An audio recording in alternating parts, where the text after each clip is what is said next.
Hello, and welcome to the Peace of the Night. This is NightSleepWhisper. Tonight, a 50-chapter epic adventure awaits you. The Golden Treasure of Blue Bay. Before we enter the world of Arthur, take a deep breath and relax.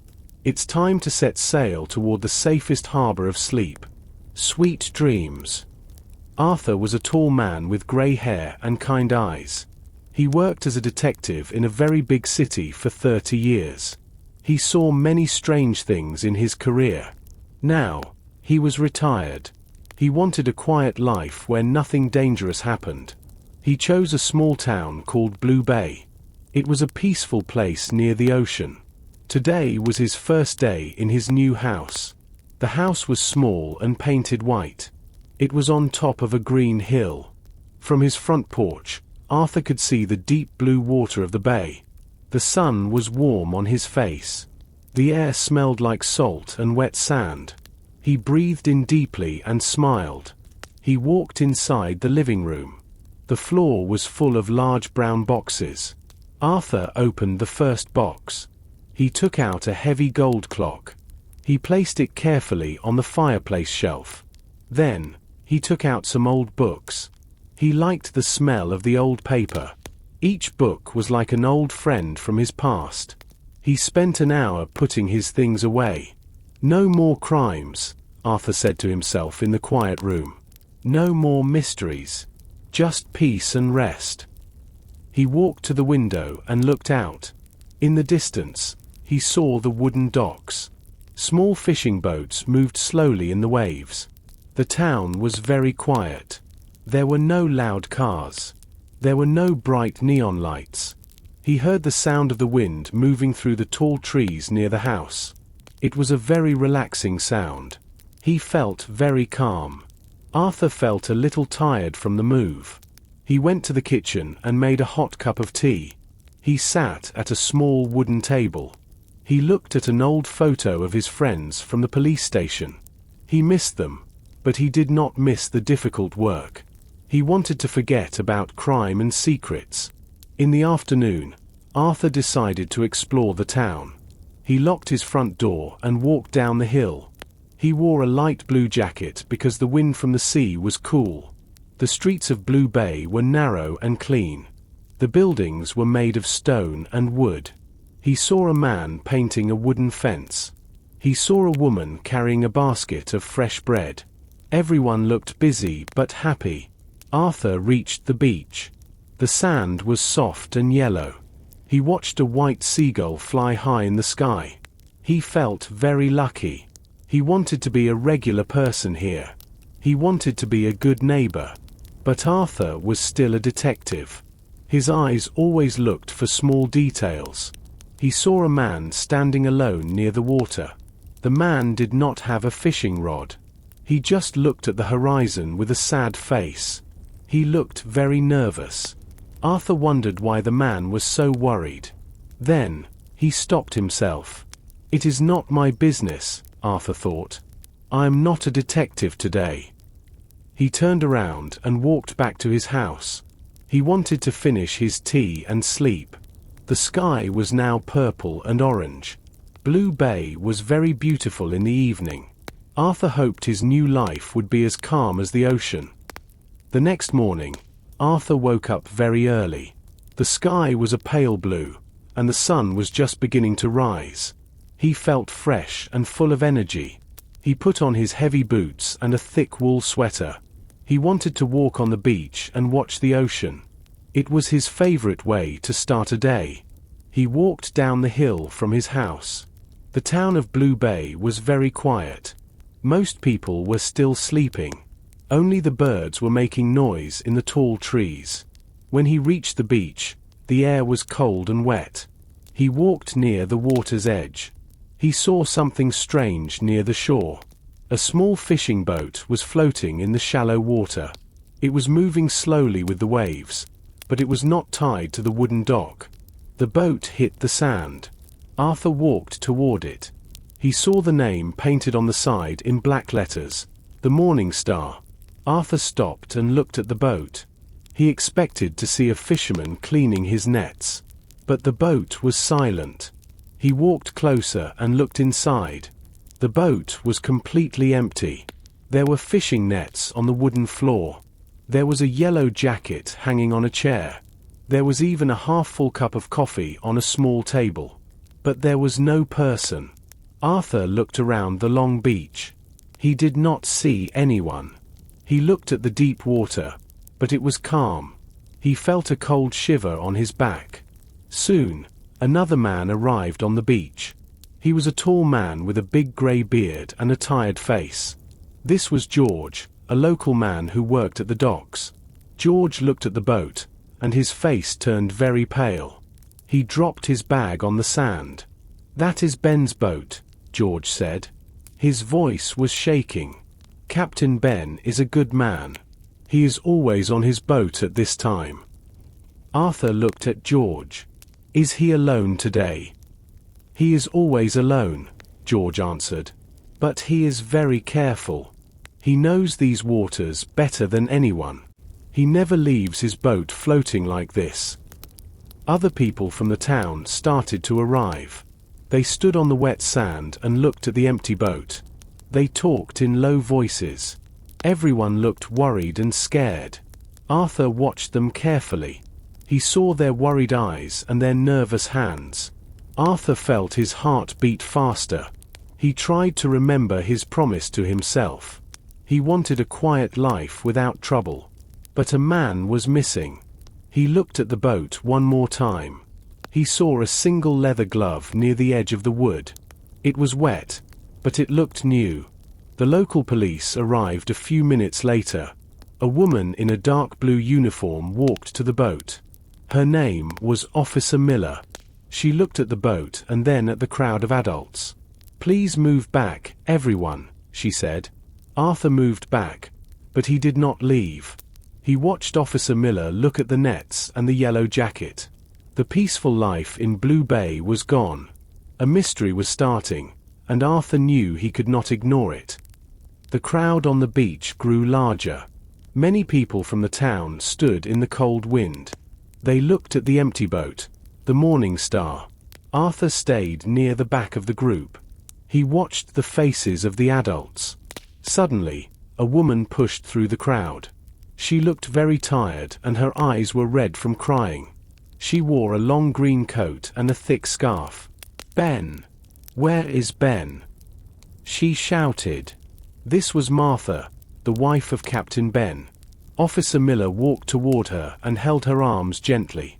"Martha, we found the boat, but we do not see Ben yet. Please, stay calm." Martha shook her head. She looked at the boat and then at the dark water of the bay. "This is not right," she whispered. Her voice was thin and weak. "Ben is a very careful man. He loves this boat. He never leaves it like this. Something is very wrong." Arthur felt a heavy weight in his chest. He did not like to see people in pain. He walked slowly toward Martha and the officer. He wanted to help, even if he was not a detective anymore. "Excuse me," Arthur said softly. Martha looked at him. She did not know who he was. "My name is Arthur. I am new to Blue Bay. I was a detective for a long time. I saw your husband's boat this morning." Martha wiped her eyes with her sleeve. "A detective? Do you think he is okay?" Arthur looked at the empty boat. He saw the coffee cup and the yellow jacket again. "I do not know yet, Martha. But I want to help you. Tell me, did Ben seem different yesterday? Was he worried about anything?" Martha thought for a moment. She twisted a silver ring on her finger. "He was a little quiet at dinner. He did not eat much. He said he had a big job to do. I thought he meant a lot of fish. But now, I'm not sure." "A big job?" Arthur asked. He looked at Officer Miller. The officer was writing notes in a small book. "Yes," Martha said. "He left the house at 4 o'clock in the morning. He always makes a loud noise when he closes the front door, but today he was very quiet. He did not want to wake me up. He kissed my cheek and left." Arthur looked at the sand.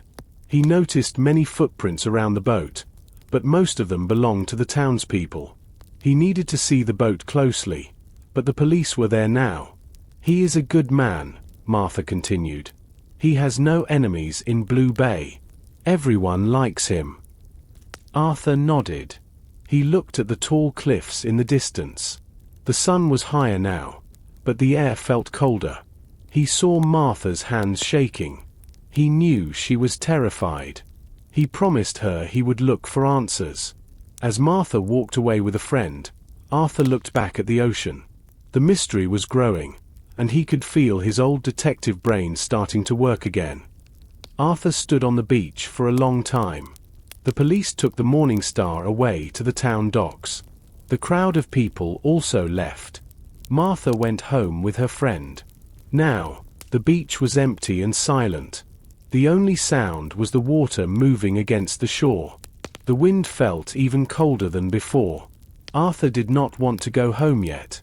He felt a strange feeling in his stomach. It was a feeling he knew very well from his years as a detective. It was curiosity. He began to walk along the water's edge. He walked very slowly. He kept his eyes on the ground. He looked at the wet sand and the small stones. He walked to the exact spot where the boat hit the sand. There were many footprints here. He saw the marks from the heavy boots of the police officers. He also saw the footprints of the townspeople. He looked past the footprints to a place where the sand was still smooth. The tide was moving out, leaving the ground dark and damp. Suddenly, he saw a small flash of light. It was a grey color, like old metal. Arthur stopped. He bent down and pushed his fingers into the cold, wet sand. His fingers hit something hard. He pulled it out and wiped the sand away with his hand. It was a key. But it was not a normal key for a house or a car. It was a very large, heavy iron key. It looked very old. There was a little bit of red rust on the handle. The key was about 5 inches long. It felt very cold and solid in Arthur's hand. He turned it over and saw a small mark on the metal, but he could not read it. Arthur looked at the key carefully. It had a strange, complex shape at the end. It was a key for a very old door, or perhaps a heavy wooden chest. He wondered if the key belonged to Captain Ben. Did Ben drop it before he disappeared? Or did someone else lose it on the beach during the night? Arthur looked around the beach one more time. He saw the high cliffs in the distance. The cliffs were dark and grey against the sky. There were many old buildings and wooden sheds near the water. Maybe the key belonged to one of those places. He put the heavy iron key into his jacket pocket. It felt heavy against his leg as he moved. He felt a little bit guilty. He was a retired man, and he should give the key to Officer Miller. But his detective brain was working fast. He wanted to know the truth first. He wanted to understand why Captain Ben was gone. He began to walk back toward his white house on the hill.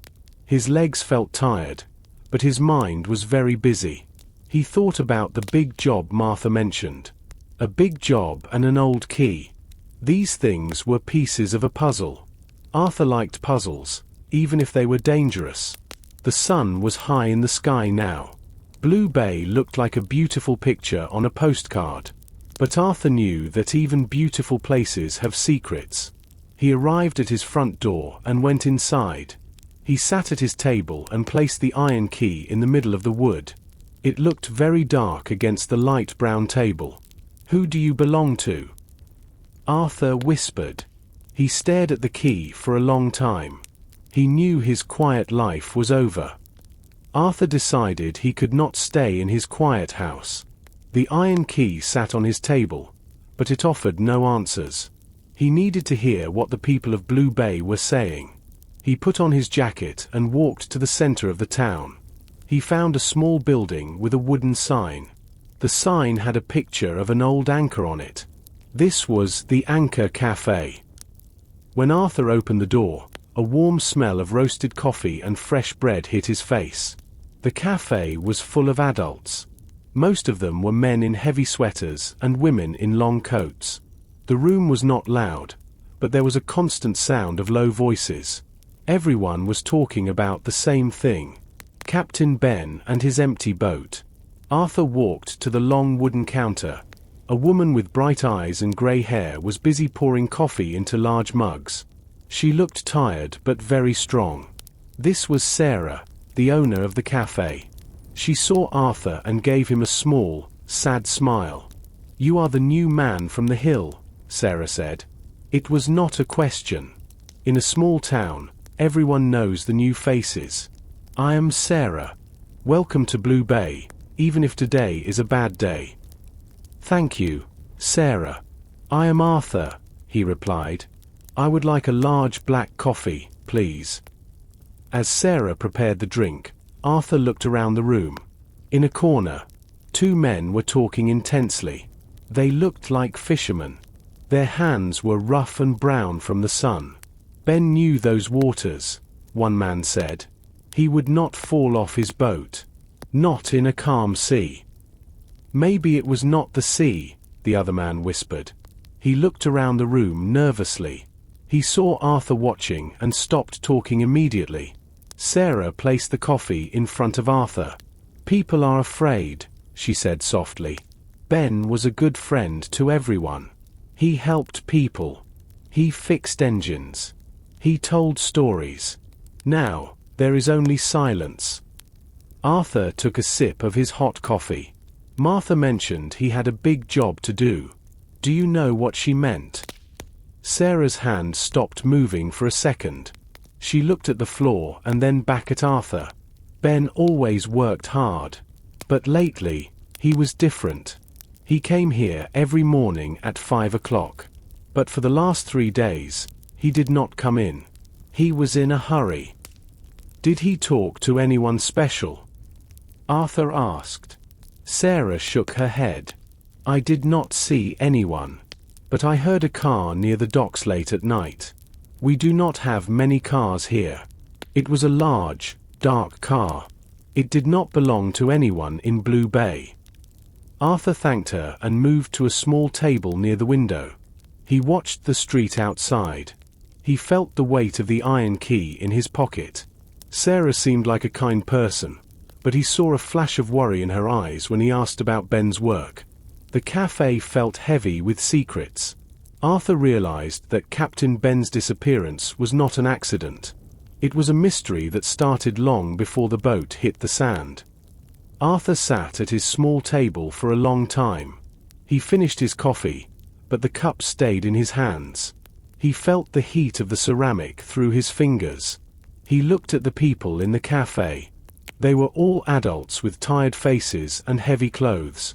They talked about the weather and the fish, but their eyes always returned to the window. Outside the window, the grey cliffs of Blue Bay rose high above the ocean. Sarah, the cafe owner, came over to his table. She held a wet cloth to clean the wood. She looked at Arthur and then at the window. The sky was turning a darker shade of grey. The clouds were heavy with the promise of more rain. "Those cliffs are very beautiful," Arthur said quietly. He wanted to see how Sarah would react. Sarah stopped cleaning. She gripped the cloth tightly. "Beautiful. Perhaps during the day," she said. Her voice was very low, almost a whisper. "But they are not beautiful at night. They are dangerous, Arthur. You are new here, so you must listen to me. Do not go near the cliffs after the sun goes down." Arthur raised an eyebrow. "Because of the height? Or because the ground is soft?" Sarah shook her head. She looked around to make sure no one else was listening. "It is more than that. People say the cliffs are alive at night. We see lights there. Sometimes the lights are white, and sometimes they are a deep red. They move in the dark, but there are no roads up there. There are no houses on the cliffs. Maybe it is just the lighthouse," Arthur suggested. "The lighthouse is old and broken," Sarah replied quickly. "No one has worked there for 20 years. No, these lights are different. When the lights appear, Strange things happen in the town. Animals get nervous. The sea becomes rough even when there is no wind. And now, Captain Ben is missing. Arthur felt a spark of interest. Do you think Ben went to the cliffs? Sarah looked away. I do not know. But Ben was a man who liked to explore. He knew every path and every hidden cave. If he saw something strange, he would want to find the truth. That is why I am telling you this. You have the eyes of a man who looks for the truth. Do not let your curiosity lead you to the cliffs. She finished cleaning the table and walked back to the counter. Arthur watched her go. He felt the heavy iron key in his pocket again. The key felt cold against his leg. He looked out at the cliffs. They looked like giant stone walls protecting a secret. The warning from Sarah did not make him afraid. Instead, it made him want to go to the cliffs even more. He knew that warnings usually meant someone was hiding something. Was Sarah trying to protect him, or was she trying to keep him away from the truth? He stood up and put some coins on the table. He nodded to Sarah and walked out of the cafe. The wind outside was stronger now. It carried the smell of the deep ocean. Arthur looked up at the grey stone walls in the distance. The sun was starting to fall behind the water. I have to see those lights, Arthur thought. He walked back to his house, but his mind was already climbing the steep, rocky paths of the cliffs. The quiet life he wanted was moving further and far away. Arthur walked back to the docks. The sky was now a dark shade of blue. The sun was gone, and the first few stars appeared. The town was very quiet. Most people were inside their warm homes having dinner. Arthur liked the cold air on his face. It helped him think. He felt the heavy iron key in his jacket pocket. He knew he had to find the lock for this key. He walked past the large boats and the expensive yachts. He moved toward the far end of the docks. This area was not used very much. The wood of the pier was old and broken in some places. There were several small wooden sheds here. Fishermen used them to keep their tools and nets. Most of the sheds were painted red or green, but the paint was falling off. Arthur looked at the first shed. It had a small, silver padlock. He did not even try his key. The second shed had a modern combination lock. He kept walking. He reached the very last shed. It was smaller than the others. The wood was grey and looked very dry. The door was slightly crooked. On the door, there was a large, rusty iron lock. Arthur stopped. His heart began to beat a little faster. He took the iron key out of his pocket. He held it up to the lock. The metal of the key and the metal of the lock looked exactly the same. They were both old and covered in a little bit of red rust. He put the key into the lock. It was a perfect fit. He turned the key slowly. The metal made a heavy, grinding sound as it moved. It was a difficult turn because the lock was very old, but finally, Arthur heard a loud click. The lock was open. Arthur looked around the docks one more time. He wanted to be sure that no one was watching him. The area was empty. Only the sound of the water hitting the wooden poles filled the air. He put the lock in his pocket and pushed the door. The door was heavy. It made a long, low scraping sound against the floor as it opened. Inside, the shed was very dark. It smelled like old salt, wet wood, and engine oil. Arthur took a small flashlight from his pocket and turned it on. The beam of light cut through the darkness. He saw many things piled against the walls. There were old fishing nets covered in dust. There were empty plastic buckets and a broken wooden chair. In the center of the room, there was a small wooden table. It was the only thing that looked clean. Arthur moved his flashlight over the table. He saw a pair of glasses and a small bottle of water. This shed was not abandoned. Someone used this place recently. Arthur felt a chill. Was this Captain Ben's secret place? Or did the key belong to someone else? He stepped further into the room. He was careful not to make any noise. He knew that finding this shed was a big step. He was close to a secret, and he could feel it in the heavy, still air of the room. Arthur stood in the center of the small shed. His flashlight was the only light in the dark room. He felt a little nervous, but he wanted to see everything. He walked to the wooden table. The air was very thick with the smell of old salt and engine oil.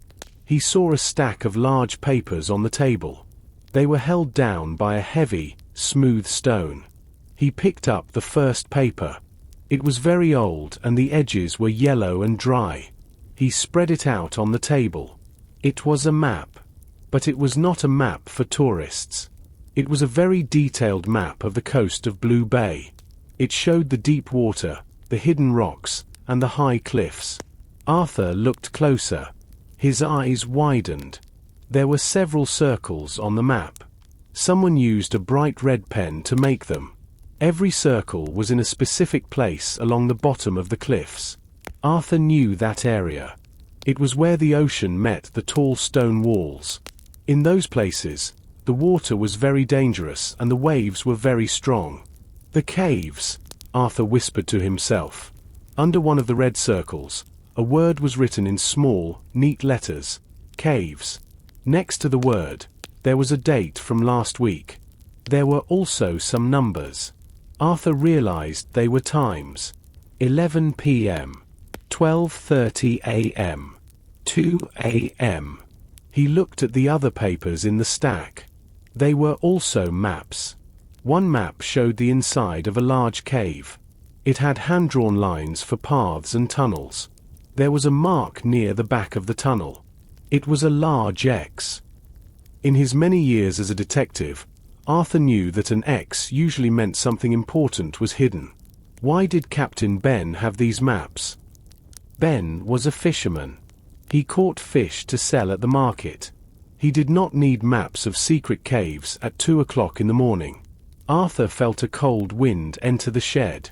The heavy wooden door moved slowly and hit the wall. Arthur turned around quickly. His heart was beating fast. He thought someone was there, but the doorway was empty. Only the dark night and the cold rain were outside. He turned back to the table. He felt like he was looking at a secret and dangerous plan. He took his camera out of his pocket. He took pictures of every map and every red circle. He wanted to study them later in his quiet house. He knew he could not take the maps with him. If the owner of the shed returned, they must not know a detective was there. He heard the sound of a car engine in the distance. It was a low, heavy sound. It reminded him of what Sarah said in the cafe. Was it the large, dark car? Arthur did not want to find out. He quickly put the maps back exactly as he found them. He placed the heavy stone on top of the papers. He walked out of the shed and closed the door. He used the iron key to lock it again. The metal made a sharp clicking sound in the quiet night. Arthur walked away into the shadows of the docks. He had the information he needed. The mystery was not just about a missing man anymore. It was about something hidden in the dark caves under the cliffs. The rain started late in the evening. It was not a light rain. It was a heavy, angry storm. Arthur sat in his kitchen with a single warm lamp on the table. He looked at the pictures on his phone. The maps from the shed were very interesting. He thought about the red circles and the times written on the paper. Why did Captain Ben have these? Why were the caves so important? A loud sound of thunder shook the house. Arthur looked out the large window. He could not see the ocean clearly because the rain was so thick. It looked like a grey wall. The wind pushed against the glass with a lot of force. He felt safe in his White House, but he was worried about the town. A storm like this was dangerous for the boats at the docks. Suddenly, something caught his eye. In the distance, on the high cliff, stood the old lighthouse. Sarah told him that no one worked there for many years. The building was broken and the glass at the top was cracked. But now, a bright white light was flashing from the top of the tower. The light was not steady. It flashed 3 times, stopped, and then flashed 3 times again. It looked like a signal to someone out at sea. Arthur stood up and walked closer to the window. He watched the lighthouse for 5 minutes. The light continued its slow, rhythmic pattern. "Someone is up there," Arthur said to the empty room. He remembered Sarah's warning about the cliffs at night. He remembered her face when she spoke about the strange lights. But Arthur was not a man who stayed home when there was a mystery to solve. He was a detective, and his mind was full of questions. He put on his heavy yellow raincoat and his waterproof boots. He took a strong flashlight from the kitchen drawer and checked the batteries. He opened his front door. The cold wind almost pushed him back into the house. The rain was freezing and hit his skin like small needles. He locked the door and began to walk toward the lighthouse. The path was very muddy and slippery. He had to move slowly and hold onto the wet bushes near the trail. The sea below the cliffs was very loud. The waves hit the rocks with a powerful force that he could feel in his feet. Arthur could feel the spray of the salt water on his face. He kept his head down and moved forward. Every time he looked up, he saw the white light flashing above him against the black clouds. It was a long, difficult walk, and his legs began to feel very tired. Finally, he reached the base of the lighthouse. The building was made of large grey stones covered in green moss. It looked like a giant ghost in the storm.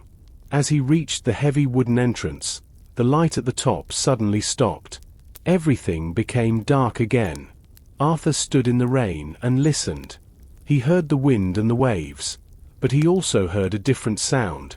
It was the sound of a heavy metal bolt sliding into place. Arthur stood outside the lighthouse. The rain soaked his yellow coat. He tried to push the heavy wooden door, but it did not open. It was locked from the inside. He walked around the circular base of the tower. The wind was very strong here. He had to lean against the cold stone walls so he did not fall. On the far side of the building, he saw a small window. It was about 4 feet above the ground. The glass was missing. Arthur put his flashlight in his pocket and grabbed the edge of the window. He pulled himself up with his strong arms and climbed inside. He landed on a hard stone floor. The inside of the lighthouse was very dark and very quiet. The air smelled like dust and wet stone. Arthur turned on his flashlight. The beam of light moved across the room. He saw old wooden boxes and thick ropes. In the center of the room, there was a spiral staircase made of metal. It went up into the darkness. He began to climb. The metal stairs felt thin under his boots. Every step he took created a loud, hollow ringing sound that moved up the tower. He moved slowly. He did not want to surprise anyone. He kept his flashlight pointed at the stairs. After a long time, he reached the top. He was in the lantern room. This was the room where the big light usually lived. The large glass windows were broken in many places. The cold wind blew into the room, making a low whistling sound. Arthur moved his light across the floor. He saw a lot of broken glass. In the middle of the floor, there was a small, modern lantern. It was made of black plastic and metal. It was broken into 2 pieces. Arthur walked to the lantern and picked it up. It was still warm. Someone used this light just a few minutes ago. He looked around the room. There was no one there. The room was small and circular. There were no places to hide. "Is anyone here?" Arthur asked. His voice sounded small against the sound of the storm outside. No one answered. He walked to the broken windows and looked out at the ocean. The waves were huge and white in the dark night. From this height, he could see the docks of Blue Bay. He also saw the high cliffs and the hidden areas near the water. This was the perfect place to watch the sea. It was also the perfect place to send signals to a boat. He looked at the floor again. Near the broken lantern, he saw a small piece of blue cloth. It was caught on a sharp piece of wood. He picked it up. It was a piece of a thick work shirt. It looked like the clothes the local fishermen wore. Arthur felt a cold chill that was not from the rain. Someone was in this room when he arrived. That person heard him and escaped. But how? There was only one staircase. Arthur did not see anyone on his way up. He looked at the ceiling. There was a small metal ladder that led to the very top of the roof. The hatch at the top was slightly open. The person was on the roof, in the middle of the storm. Arthur knew it was too dangerous to follow them in the dark and the rain. He put the piece of cloth in his pocket and began the long walk back down the stairs. The next morning, the storm was over. The sky was a light grey, and the air was very still. Arthur woke up late because he was very tired from his walk to the lighthouse. He looked at the small piece of blue cloth on his bedside table. He knew he needed more information about who owned the old lighthouse and who was allowed to go there. He decided to visit the town hall. It was a beautiful building made of heavy grey stones. It stood in the center of Blue Bay, near the public park. Arthur walked up the wide stone steps and entered the building. Inside, it was very quiet. The floors were made of polished wood, and his boots made a rhythmic sound as he walked down the hallway. He found a door with a gold sign. The sign said Mayor George. Arthur knocked on the wooden door. "Come in," a deep voice said. Arthur entered the office. The room was large and full of tall bookshelves. There was a big wooden desk in the middle of the room. Mayor George sat behind the desk. He was a tall man with a round face and very short hair. He wore an expensive suit that looked too tight for him. He was looking at a pile of papers and did not look up immediately. "Good morning, Mr. Mayor," Arthur said. "My name is Arthur. I moved to the house on the hill last week." Mayor George finally looked up. He did not smile. He looked at Arthur with small, sharp eyes. "Ah, the retired detective. News travels fast in Blue Bay. What can I do for you?" Arthur sat in a leather chair across from the desk. "I went for a walk last night. I saw a light flashing from the old lighthouse. I thought the lighthouse was empty." The mayor's face changed. He stopped moving his pen. He leaned back in his chair and looked at the window. "The lighthouse? That is impossible. The building is old and the electricity was cut off years ago. It was probably just the moon reflecting on the glass." "It was not the moon," Arthur said calmly. "It was a lantern. I went inside and found a broken one. Someone was there." Mayor George hit his hand against the desk. The sound was very sudden in the quiet room. "You should not go to the lighthouse, Arthur. It is a dangerous building. The stairs are weak and the roof is falling. I have a lot of work to do. I cannot worry about old buildings and stories about lights." Arthur noticed that the mayor's hand was shaking slightly. He was also moving a black book on his desk, trying to hide it under some other papers. George looked very nervous. He did not look Arthur in the eye. "Is Captain Ben a friend of yours?" Arthur asked. The mayor stood up quickly. "Captain Ben is a fisherman. Everyone knows him. Now, if you please, I have a meeting. Have a nice day, Arthur." Arthur stood up. He knew the mayor was lying. The man was worried, and he wanted Arthur to leave. Arthur walked to the door, but he turned back for 1 second. He saw George picking up a telephone. "I will stay away from the lighthouse, Mayor," Arthur said. But in his heart, he knew he was going to look even closer. Arthur walked away from the town hall. He felt a cold wind on his neck. The meeting with Mayor George was very strange. Arthur knew many liars from his time as a detective. The mayor had the face of a man who was hiding a secret. He was too angry and too nervous. Why did a simple question about a lighthouse make him so upset? Arthur walked back toward the hill. The town of Blue Bay was beautiful, but today it felt different. It felt like many eyes were watching him from behind the curtains of the stone houses. He reached the path that led to his white house. The ground was still soft and muddy from the heavy rain of the night before.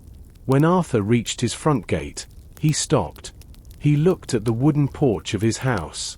The wood was a light brown color because it was starting to dry in the sun. However, there were dark marks on the floor. Arthur walked closer. His heart began to beat a little faster. They were footprints. The footprints were dark and wet. They were very clear on the light wood. A person wearing large, heavy boots stood on his porch. Arthur looked at the size of the prints. They were much larger than his own shoes. The person came from the side of the house, stood in front of the large living room window, and then walked back toward the tall bushes near the garden. Arthur did not go inside his house immediately. He stood very still and looked at the bushes. The leaves moved slightly in the wind, but he did not see any people. He walked to the window where the person stood. He looked at the glass. There was a small smudge on the window, as if someone put their face close to the glass to see inside. Someone was looking for something, Arthur whispered. He thought about the iron key.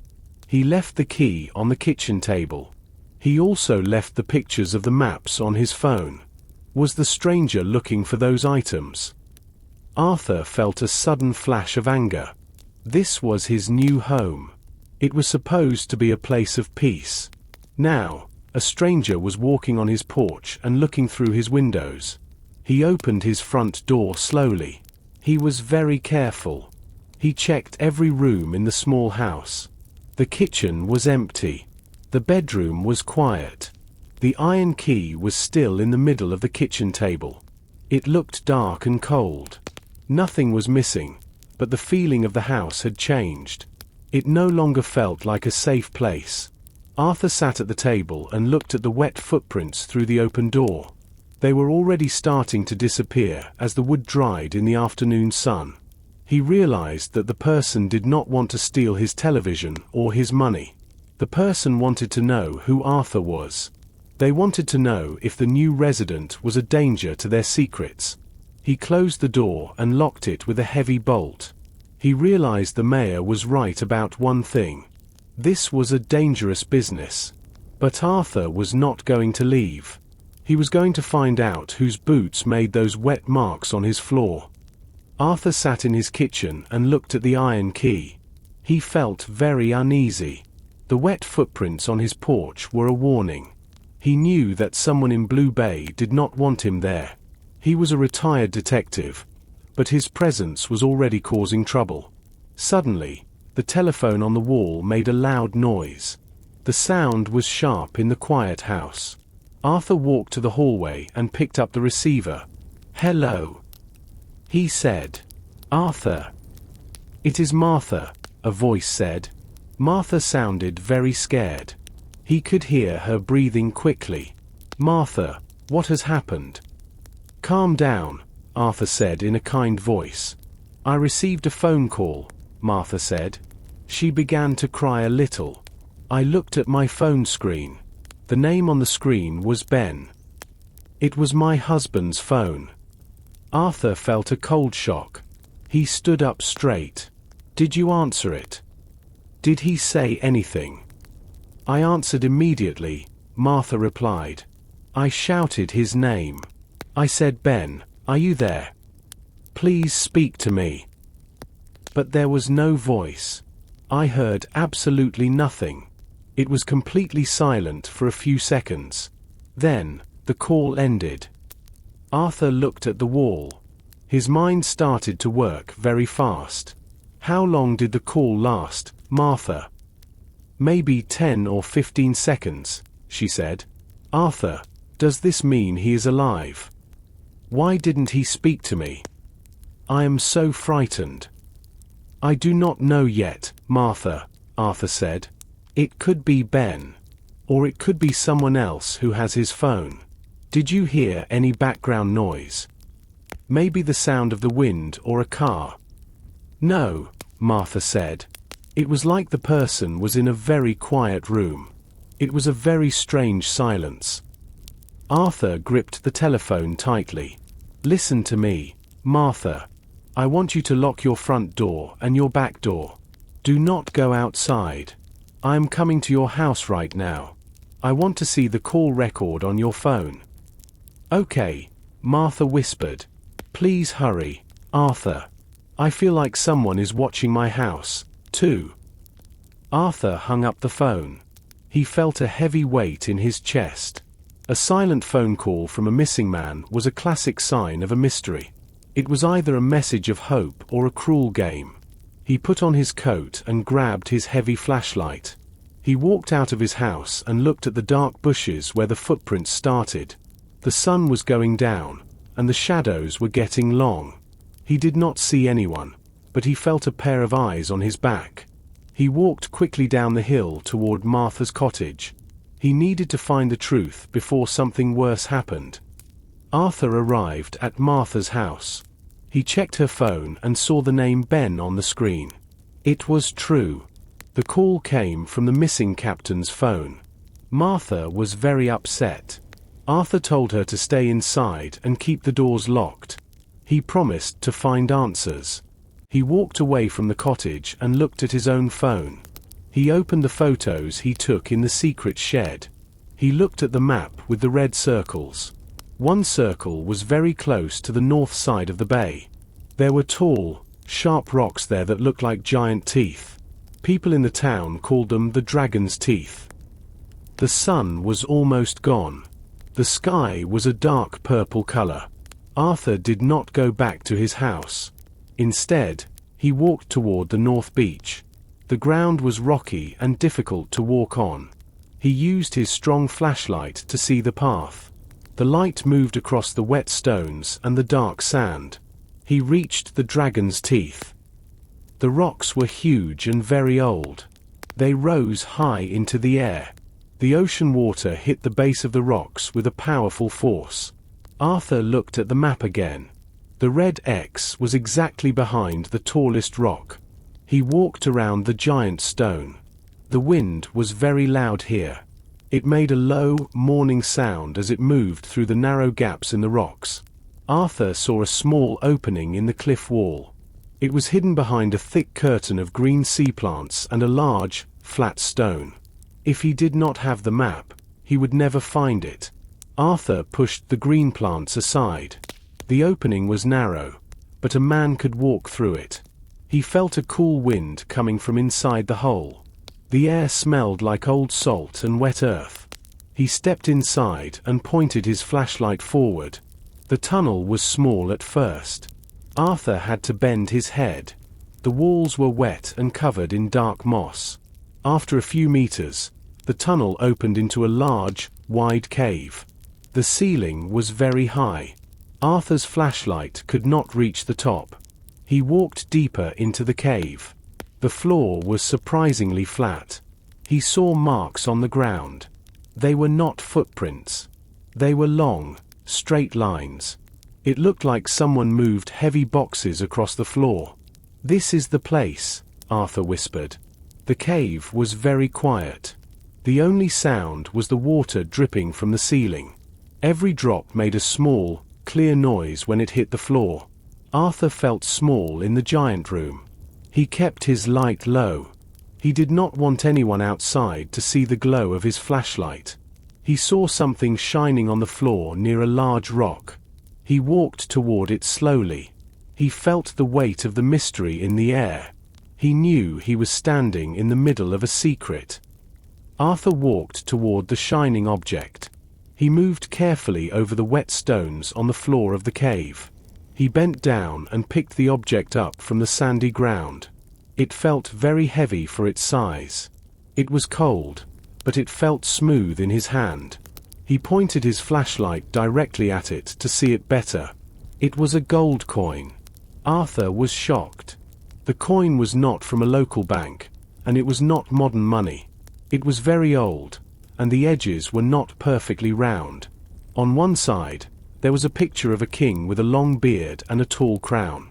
On the other side, there was a picture of a large ship with many sails. There were words written around the edge, but the language was not English. The letters were strange and ancient. "This is a very valuable coin," Arthur whispered. He thought about the maps in the shed. He thought about the red X and the secret meetings at night. This cave was not just a place to hide fishing nets. It was a place for treasure. But where did the treasure come from? Blue Bay was a quiet town, but it had a long history of ships and old stories. Arthur looked around the cave again. Now that he had the coin, he looked for more. He moved his flashlight across the floor. He saw more marks where heavy boxes were dragged. The boxes were gone now, but they left deep lines in the sand and dirt. He wondered if the boxes were full of these gold coins. If so, someone in Blue Bay was very rich. A loud sound of a wave hitting the rocks echoed through the cave. It was a heavy, booming sound that filled the space. Arthur jumped. He felt very small inside the giant stone room. He knew he was in a place where he did not belong. If the people who owned this coin found him here, he would be in great danger.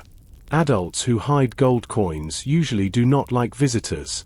He thought about Captain Ben. Ben was a simple fisherman.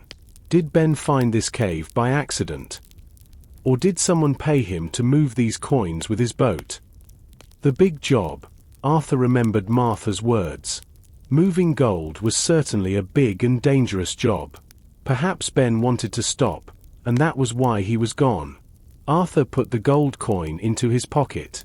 It hit the iron key with a small, metallic sound. He now had two pieces of the puzzle, the key and the coin. They were both old, and they both belonged to a secret world. He looked at the back of the cave. The tunnel continued into the darkness. He wanted to go further, but he knew he must be careful. His flashlight was strong, but he did not know how deep the cave went. He decided to leave for now. He needed to find out which country the coin came from. He walked back through the narrow opening and out into the cool night air. The stars were bright above the ocean. Arthur felt a mix of excitement and fear. He came to Blue Bay for a quiet life, but he found a golden mystery instead. Arthur returned to the Anchor Cafe the next morning. He needed a place to sit and think. The gold coin was safe in his pocket. He wanted to see if anyone else in town was acting strangely. The air in the cafe was warm and smelled like fried eggs. Sarah was behind the counter. She looked like she did not sleep very well. Her eyes were tired and heavy. Arthur sat at a small table in the corner. He watched the door. A few minutes later, the door opened. A man walked inside. Arthur immediately noticed him because he did not look like the other people in Blue Bay. Most men in town wore thick wool sweaters or blue work jackets. This man wore a very long, expensive black coat. He was very tall and thin. He had a sharp nose and eyes that looked as cold as the ocean. The tall stranger did not look for a table. He walked straight to the counter. He did not ask for coffee. He looked at Sarah and began to speak. His voice was low but very clear. Arthur leaned back and listened carefully. "I'm looking for information about a man named Captain Ben," the stranger said. "I heard his boat was found empty on the beach." Sarah stopped cleaning a plate. She looked at the man with suspicion.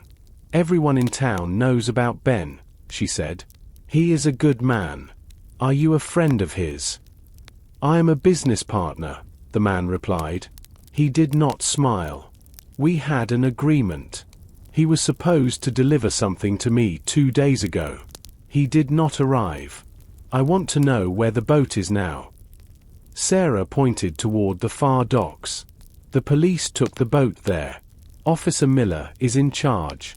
You should go to the police station." The stranger tapped his long fingers on the wooden counter. "And his house? Where does he live? I need to speak with his wife. Maybe she has the items I am looking for." Sarah shook her head quickly. "Martha is very upset. She is not talking to strangers. She has many friends looking after her." The stranger turned his head slowly. He looked around the cafe. His eyes stopped on Arthur. Arthur did not look away. He looked back at the man with a calm face. The stranger stared at him for a few seconds. It felt like a long time. Then, the man turned back to Sarah. "Thank you for the help," the stranger said. His voice was cold and polite. He walked out of the cafe. The heavy wooden door made a solid sound as it closed. Arthur stood up immediately. He went to the counter and looked at Sarah. She was shaking. Her face was very pale. "Who was that?" Arthur asked. "I do not know," Sarah whispered. "But he is not a good man, Arthur. He looked at me like I was a piece of wood. Did you see his hands? They were very clean and soft. He is not a fisherman. He is not a partner. He is a hunter." Arthur looked through the window. The tall stranger was walking toward the docks. He moved with long, fast steps. Arthur knew he had to follow him. This man was looking for items, and Arthur had a gold coin and an iron key. The mystery was becoming a race. Arthur left the cafe quickly. He did not want the tall stranger to see him. He kept a long distance between them. The sun was going down, and the shadows on the street were long and dark. The tall man walked with a very fast pace. He did not look back. He moved toward the quiet area of the docks, away from the center of town. Arthur followed him. He walked behind buildings and stayed in the shadows. He was very good at this. He did this many times when he was a detective in the big city. The air became colder as they reached the water. The only sound was the ocean hitting the wooden poles of the pier. The stranger stopped near an old stone wall at the edge of the docks. He looked at his gold watch. He seemed to be waiting for someone. A few minutes later, a large black car arrived. It moved slowly and quietly. The car stopped near the tall man. The driver's door opened. A man stepped out. Arthur moved closer and hid behind a large wooden crate. He looked through a small gap in the wood. He was surprised to see the driver. It was Mayor George. The mayor looked very nervous. He wiped sweat from his face with a white cloth, even though the night was cold. The tall stranger did not look nervous. He looked angry. "You said this town was quiet, George," the stranger said. His voice was like ice. "But a detective is walking around. He is asking questions at the cafe. He is looking at the lighthouse." Mayor George shook his head quickly. "He is just a retired man. He moved here for the peace. I told him to stay away from the cliffs. I told him the lighthouse is dangerous." "He is not staying away," the stranger replied. He stepped closer to the mayor. "He is looking for the maps. He is looking for the items Ben was moving. If he finds the cave, our business is finished. Do you understand?" "I understand," the mayor whispered. "But what about Ben? The people are asking questions. His wife is crying every day. The police are looking at the boat." "Forget about Ben," the stranger said. "Ben made a mistake. He became greedy. Now, we have a new problem. This detective, Arthur. He must stop. If he does not stop, we will make him stop." Arthur felt a cold chill on his back. They were talking about him. He was the problem. He watched as the mayor handed a small brown envelope to the stranger. The stranger put it in his long coat. "Find out what he knows, George," the stranger ordered. "Watch his house. See where he goes tomorrow." The mayor nodded and got back into his car. The engine made a low sound as the car drove away. The tall stranger stayed at the docks for a moment. He looked out at the dark water. Then, he walked away into the darkness. Arthur stayed behind the crate for a long time. He did not move. He realized the mystery was much bigger than one missing man. The leader of the town was working with a dangerous stranger. He knew he had to be very careful now. They were watching him, but he was also watching them. Arthur did not sleep well after hearing the conversation between the mayor and the stranger. He woke up when the sun was still low in the sky. He felt the weight of the secret in his house. He looked at the gold coin and the iron key on his kitchen table. These small objects were the reason he was in danger. He knew he could not sit at home. He needed to find Captain Ben. He decided to go to the high cliffs. Sarah told him to stay away at night, but it was now morning. The light was clear and bright. He put on his heavy boots and his blue jacket. He also took his binoculars so he could see far away. The path to the high cliffs was very steep. Arthur had to breathe deeply as he climbed. The ground was made of loose grey stones and dry grass. On his left side, the cliff dropped down to the ocean. The water was a deep, dark green today. The waves hit the rocks below with a powerful force. The sound was constant and heavy. Arthur reached the top of the cliffs. From here, he could see the whole town of Blue Bay. The houses looked like small toys. He walked along the edge, being very careful. The wind was much stronger here. It pushed against his body, trying to move him. He looked at the ground for any signs of a struggle.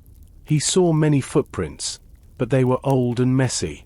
He walked further north, toward the area above the secret cave. He stopped near a small, lonely tree. The tree was bent because the wind always blew from the sea. The branches were sharp and had no leaves. Arthur saw something dark caught on a low branch. He walked toward it. It was a black hat with a shiny black brim. He picked it up carefully. His heart sank. On the front of the hat, there was a gold anchor symbol. "This is Ben's hat," Arthur whispered. He looked at the hat closely. It was wet from the morning dew, but it was not old. It was the hat Ben wore in the photos Martha showed him. Arthur looked at the edge of the cliff, just 2 meters away from the tree. The ground there was broken. A large piece of the earth was missing, as if someone fell or slipped. Arthur felt a wave of sadness. Did Ben fall from here? Or did someone push him? He looked down at the rocks far below.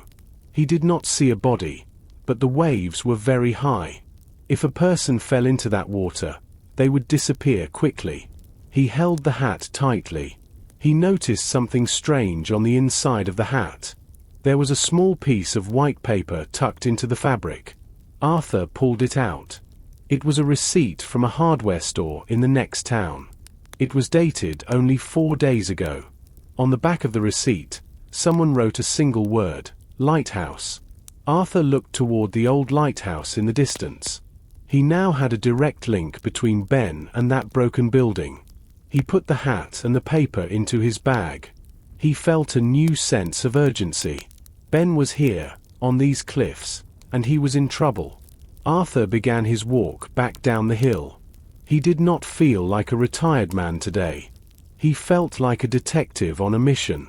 He knew the mayor and the stranger were watching him, but he did not care.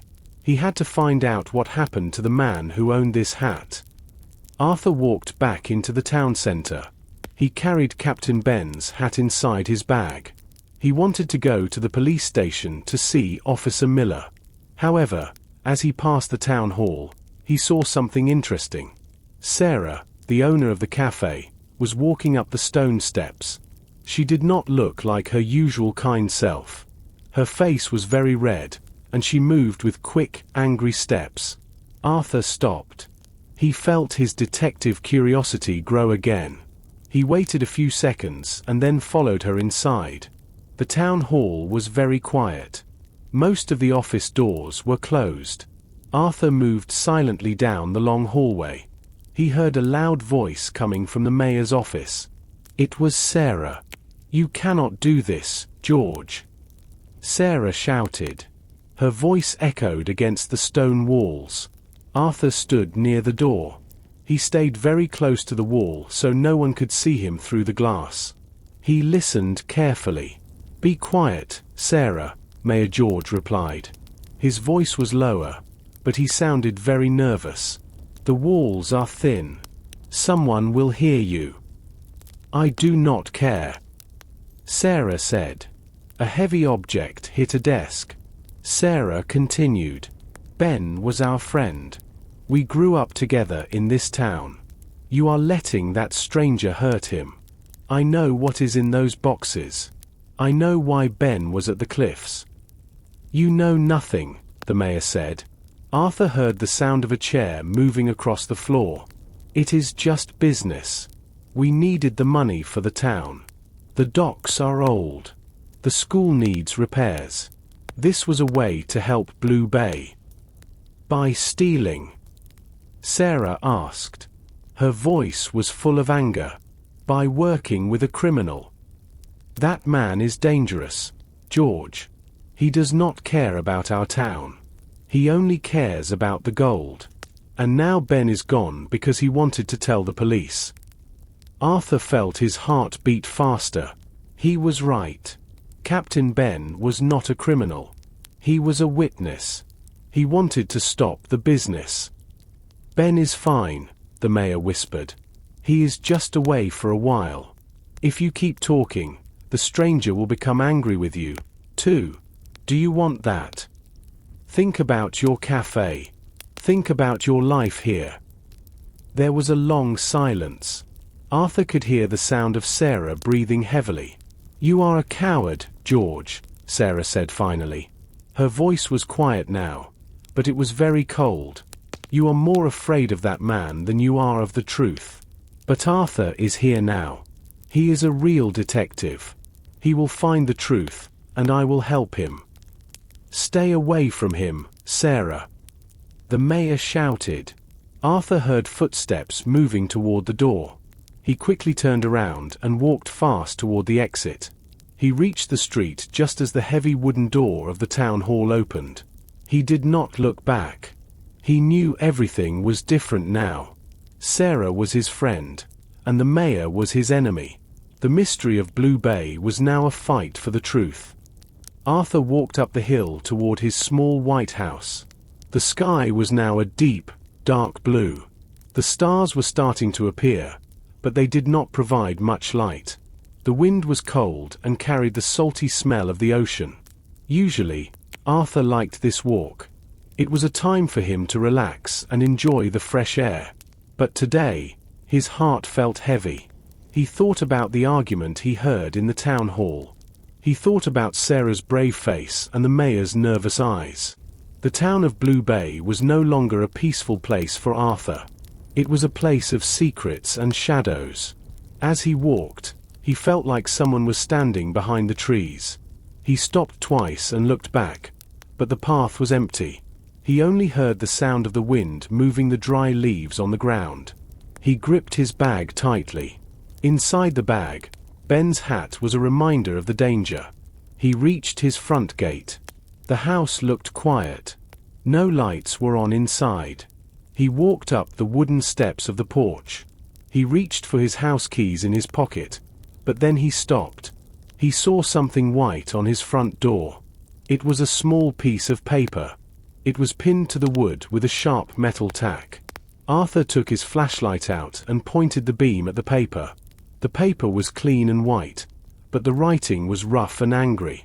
The letters were written in thick black ink. "Go home, detective. This is not your business." Arthur stared at the words for a long time. The message was very clear. The mayor and the tall stranger wanted him to leave. They knew he was finding the pieces of their secret. They knew about the lighthouse, the coins, and the maps. This was not just a warning, it was a threat. He pulled the tack out of the door and put the note in his pocket. His hands were steady.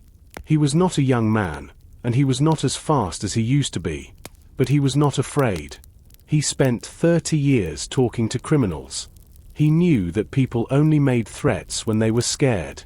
Arthur opened his door and went inside. He immediately locked the heavy bolt. He did not turn on the big lights in the living room. Instead, he walked to the kitchen and turned on a small lamp on the table. He sat down and took everything out of his bag. He placed the iron key, the gold coin, the captain's hat, and the new note on the table. He looked at them. They were all parts of the same story. Captain Ben was missing because of the gold. The mayor was helping a criminal because he wanted money for the town. And now, they wanted Arthur to go away. "I am not going anywhere," Arthur said quietly to the empty room. He realized that he was the only person who could help Martha and find Ben. The local police might be under the mayor's control. He could not trust the town hall. He could only trust himself and Sarah. He looked at the note one more time. It was supposed to make him run away, but it did the opposite. It made him want to stay until the mystery was solved. Arthur spent the night thinking. He could not stop looking at the warning note. In the morning, he walked to the fisherman's cottage. It was a small, neat house with blue windows. Martha was in the garden. She was looking at the ocean. She looked very small and sad in the morning light. "Martha," Arthur called out. She turned around. Her face was pale, and there were dark circles under her eyes. "Arthur, did you find anything?" she asked. Her voice was very quiet. "I found Ben's hat on the cliff," Arthur said. He did not want to tell her about the broken ground near the edge yet. It would only make her more upset. "And I found this note on my door last night." Martha read the note. Her hands shook as she held the paper. "They are dangerous people, Arthur. Ben was very worried about them lately. He spent a lot of time in his small study. He did not want me to go in there. He said he was working on something private." Arthur followed Martha into the house. The rooms were full of the smell of old wood and dried fish. Ben's study was a tiny room at the back of the cottage. It had a desk made of dark oak. There were many pictures of Ben and Martha on the walls. They looked very happy in the photos. Arthur saw a picture of them standing on their boat, smiling at the camera. Arthur began to check the room. He was very careful. He looked behind the books on the shelves. He looked under the heavy desk. Then, he moved the old, red rug in the center of the room. He saw that one of the wooden floorboards was not flat. It was a little higher than the others. He knelt on the floor. He used his fingers to pull the board. It moved easily. Inside the dark hole under the floor, there was a small book. It had a brown leather cover. It was a personal diary. Arthur opened the diary to the last few pages. Ben's writing was not very neat. He was in a hurry when he wrote these words. Arthur read the sentences slowly. October 12th. The mayor wants me to move more boxes. He says the town needs the gold. I do not like the tall man. He has cold eyes. He watches me all the time. October 13th. I saw what is inside the boxes today. It is not just old money. It is jewelry and gold statues. They are stolen from a museum. I told the mayor I will not do it anymore. I am not a thief. October 14th. I am meeting them at the warehouse tonight. I will tell them I am going to the police. I am scared, but I must do the right thing. Arthur closed the book. Now he knew the truth. Ben was not a criminal. He was a brave man who wanted to stop a crime. "What does it say?" Martha asked. She stood in the doorway, watching him. "Ben was very brave, Martha," Arthur said. "He was trying to do the right thing. This diary tells me where he went on the night he disappeared." Arthur put the diary in his jacket. He knew the next step. He had to find the warehouse near the edge of town. Arthur said goodbye to Martha at her cottage. He told her to stay inside and keep the doors locked. He carried the secret diary in his jacket pocket. It felt very heavy because it contained the truth about the town. Arthur walked back to his white house on the hill. The sun was going down, and the sky was a deep, dark orange. He sat at his kitchen table and opened the diary again. He read the last page many times. The words midnight and docks were written in big letters. Arthur looked at his gold clock on the wall. It was 7 o'clock. He had 5 hours to wait.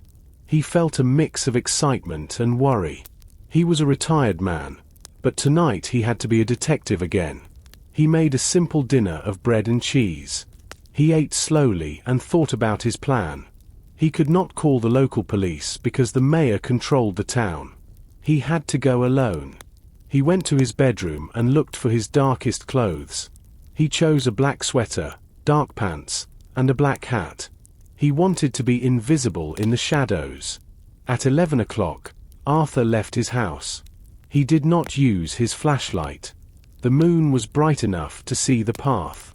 He did not walk on the main road. He moved through the tall grass and behind the stone walls.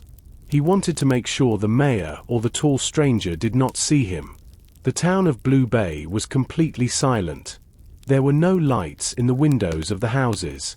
Everyone was sleeping, but the mystery was very much awake. Arthur reached the docks. The air was freezing, and the smell of the ocean was very strong. He walked toward the old part of the pier where the wood was broken and grey. He found a good place to hide. There was a large pile of old wooden crates near the edge of the water. Arthur climbed behind them and sat on the cold ground. He could see the road and the water, but no one could see him. He looked at his watch. It was 5 minutes before midnight. He heard a sound in the distance. It was a low, heavy sound. A car was coming. 2 bright lights appeared at the end of the road. The car was large and black. It moved slowly toward the old pier. It stopped only a few meters away from Arthur's hiding place. The car lights turned off. For a moment, everything was dark and quiet. Then, the car doors opened. Arthur stayed very still. He did not even want to breathe loudly. He watched as 2 men stepped out of the car. One was tall and thin, and the other was shorter.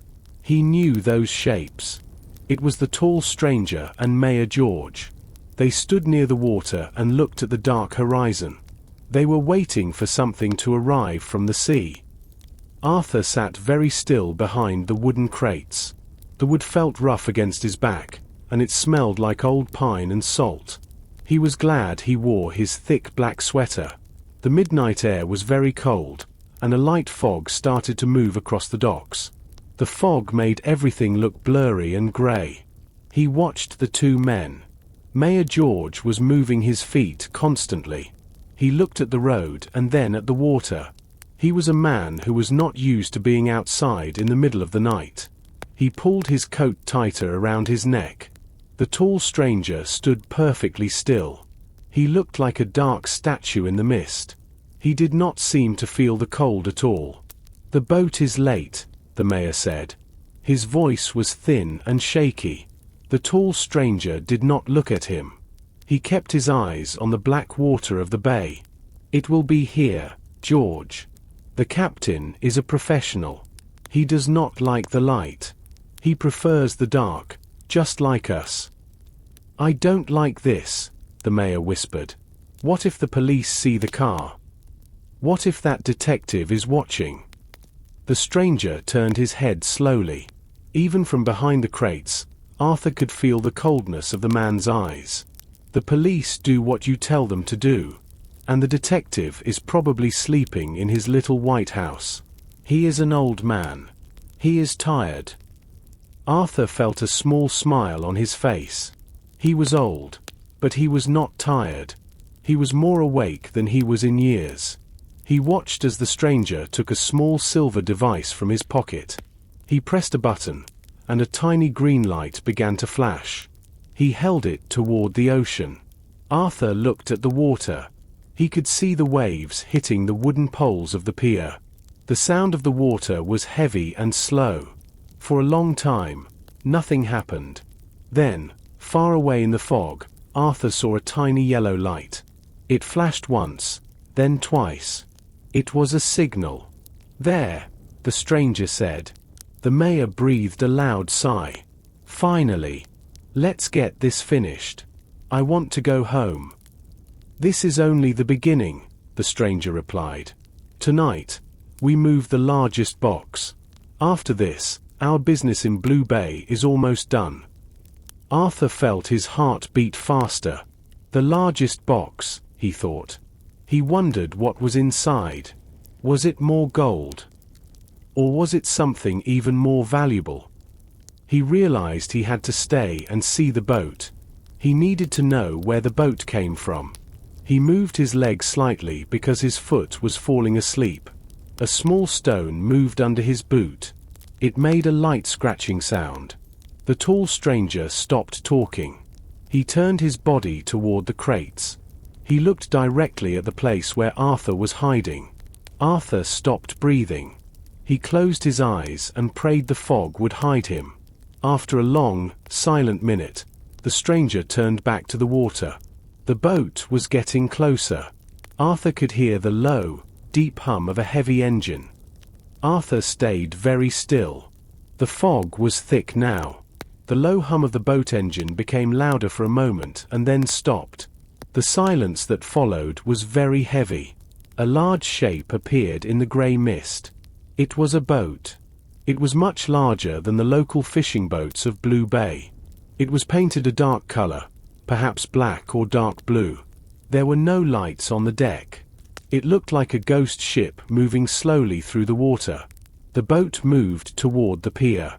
It did not have any numbers or a name on the side. Arthur watched as it drifted closer to the wooden wall of the dock. A man stood at the front of the boat. He threw a thick, heavy rope to the tall stranger. The stranger caught the rope with one hand. He was very strong. He pulled the rope and tied it to a heavy iron post on the pier. The boat hit the wooden pier with a soft, dull sound. Mayor George walked to the edge and looked down at the dark deck. He looked very small next to the tall stranger and the big boat. "Is the cargo ready?" the mayor asked. His voice was low and thin in the cold air. A man on the boat nodded. He wore a dark hat and a heavy coat. His face was hidden in the shadows. He did not say a word. He waved his hand toward the back of the boat, and two other men appeared on the deck. They were carrying something very heavy. It was a wooden box. It was long and looked very old. The wood was dark and had metal corners. Arthur moved his head a little to see better. He saw the men put a wide wooden board between the boat and the pier. They walked across the board slowly. Their boots made a hollow sound on the wood.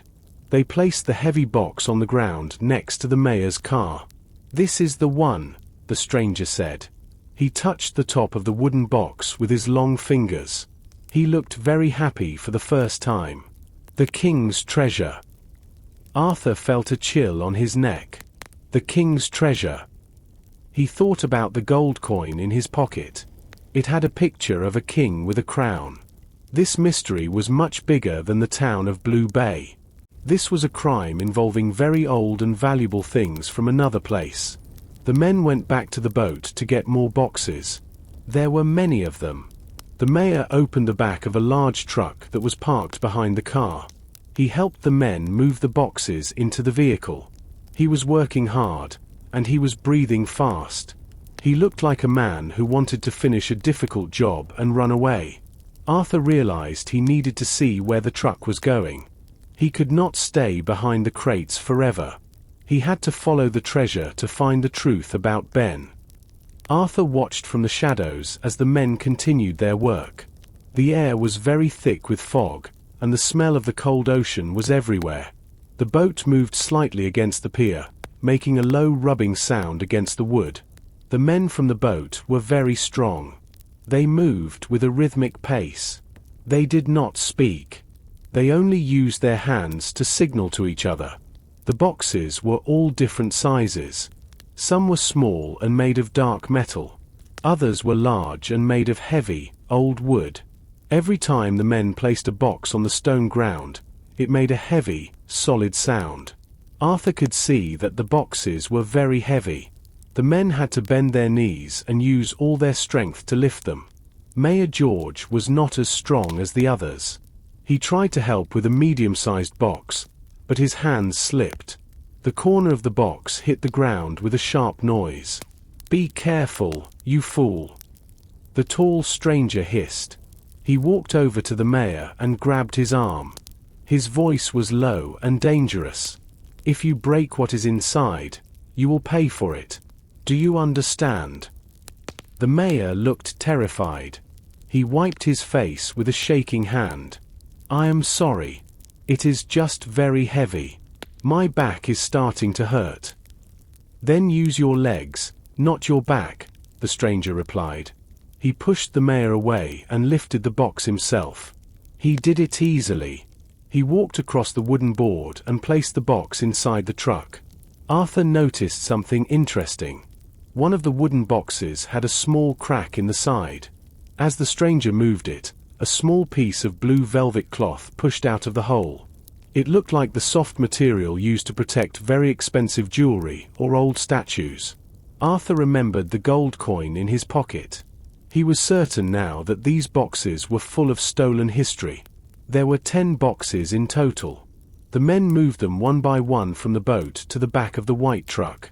When the last box was inside, the mayor closed the heavy metal doors of the truck. He used a thick padlock to lock it. The sound of the metal lock closing was very loud in the quiet night. The tall stranger walked to the man on the boat. He handed him a small, heavy bag.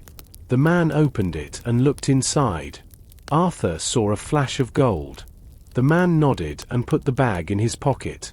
Without a word, the men on the boat pulled the wooden board back onto the deck. They untied the ropes from the iron posts. The boat's engine made a low, deep growl. The ship began to move away from the pier. It disappeared into the thick white fog in a few seconds. Now, only the truck, the mayor, and the tall stranger remained at the docks. Arthur stayed very still. His legs were cold and stiff, but he did not move. He watched the mayor walk to the driver's side of the truck. The tall stranger walked toward the black car.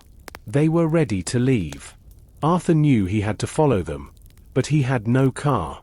He had to use his knowledge of the town's small paths to stay close. The truck's engine roared to life, a loud, jarring sound that cut through the silence of the docks. The headlights flickered on, cutting 2 bright tunnels through the white fog. Arthur watched as the black car followed closely behind the truck. They moved slowly at first, their tires crunching over the wet gravel and broken pavement of the old pier. Arthur knew he couldn't follow them on the main road. He was on foot, and the road to the edge of town was long and winding. But he had spent his weeks in Blue Bay studying the landscape. He remembered a narrow, steep trail known to the locals as the Ghost Path. It was an old fisherman's shortcut that climbed straight up the hill and came out near the industrial warehouses on the north side of the cliffs. "It's now or never," Arthur whispered to himself. He slipped out from behind the wooden crates, staying low to the ground. He ran toward the base of the hill, his boots sinking into the soft mud. His lungs burned in the cold air, and his heart hammered against his ribs like a trapped bird. He wasn't 30 anymore, and the climb was brutal. The path was overgrown with thorns and slick with wet moss. Twice, he slipped and nearly fell, his hands catching onto sharp rocks to steady himself. As he reached the top of the ridge, he stopped to catch his breath. Below him, he could see the tiny red taillights of the truck and the car moving like slow embers through the fog. They were heading exactly where he suspected. The old cannery. The cannery was a massive, rusted building that had been empty for decades. It sat on a lonely stretch of land where the cliffs met the sea. It was the perfect place to hide a king's treasure, and perhaps a missing captain. Arthur moved quickly now, descending the other side of the hill. He stayed off the path, moving through the thick shadows of the pine trees. He reached the perimeter of the cannery just as the truck pulled up to the main loading dock. The large metal doors of the warehouse groaned as they were pulled open from the inside. A man stepped out of the shadows of the warehouse to meet the truck. He was holding a flashlight, but he didn't point it at the truck. He pointed it at the ground. Arthur crept closer, hiding behind a rusted fuel tank. He was only 20 meters away now. He watched as the mayor and the tall stranger got out of their vehicles. "Is he still quiet?" The stranger asked the man with the flashlight. "He hasn't made a sound all day," the man replied. "I think he's finally realized that no one is coming for him." Arthur's blood ran cold. They weren't talking about the treasure. They were talking about a person. He looked toward the dark interior of the warehouse. Somewhere in that cold, rusted building, Captain Ben was still alive. But Arthur also saw something else. The man with the flashlight wasn't a stranger. He was wearing a dark blue uniform with a silver badge that caught the light of the moon. It was Officer Miller, the town's only policeman. The circle was complete. The mayor, the law, and the stranger were all working together. Arthur was completely on his own. Arthur stood in the shadows, his heart racing. Seeing Officer Miller's badge in the moonlight changed everything. In a small town, the police are the people you trust when the world turns dark. Now, the law was just another shadow. Arthur knew he couldn't wait for help from the outside. He had to move now, while the men were busy unloading the heavy crates from the truck. He circled the perimeter of the old cannery, staying close to the rusted corrugated metal walls. The building was massive, a relic of a time when Blue Bay was a bustling fishing port. Now, it was a graveyard of machinery and secrets. He found a small, heavy steel door near the back of the building. It was slightly ajar, held open by a thick piece of rebar. Arthur slipped inside. The interior of the warehouse was vast and freezing. The air was thick with the smell of old grease, salt, and the metallic scent of rust. High above, the moon shone through cracked skylights, casting long, skeletal shadows across the floor. In the center of the room, the truck sat under a single, flickering yellow light.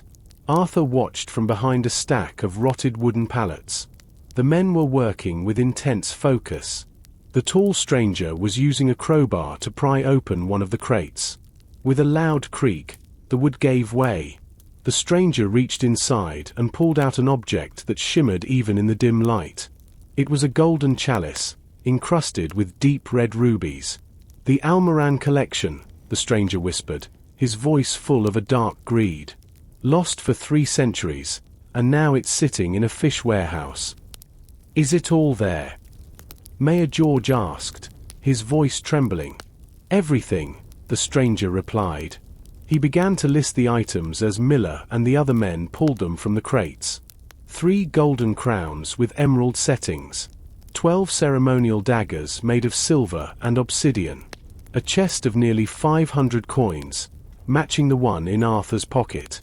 A jewel-encrusted shield featuring the same King Arthur had seen on the coin.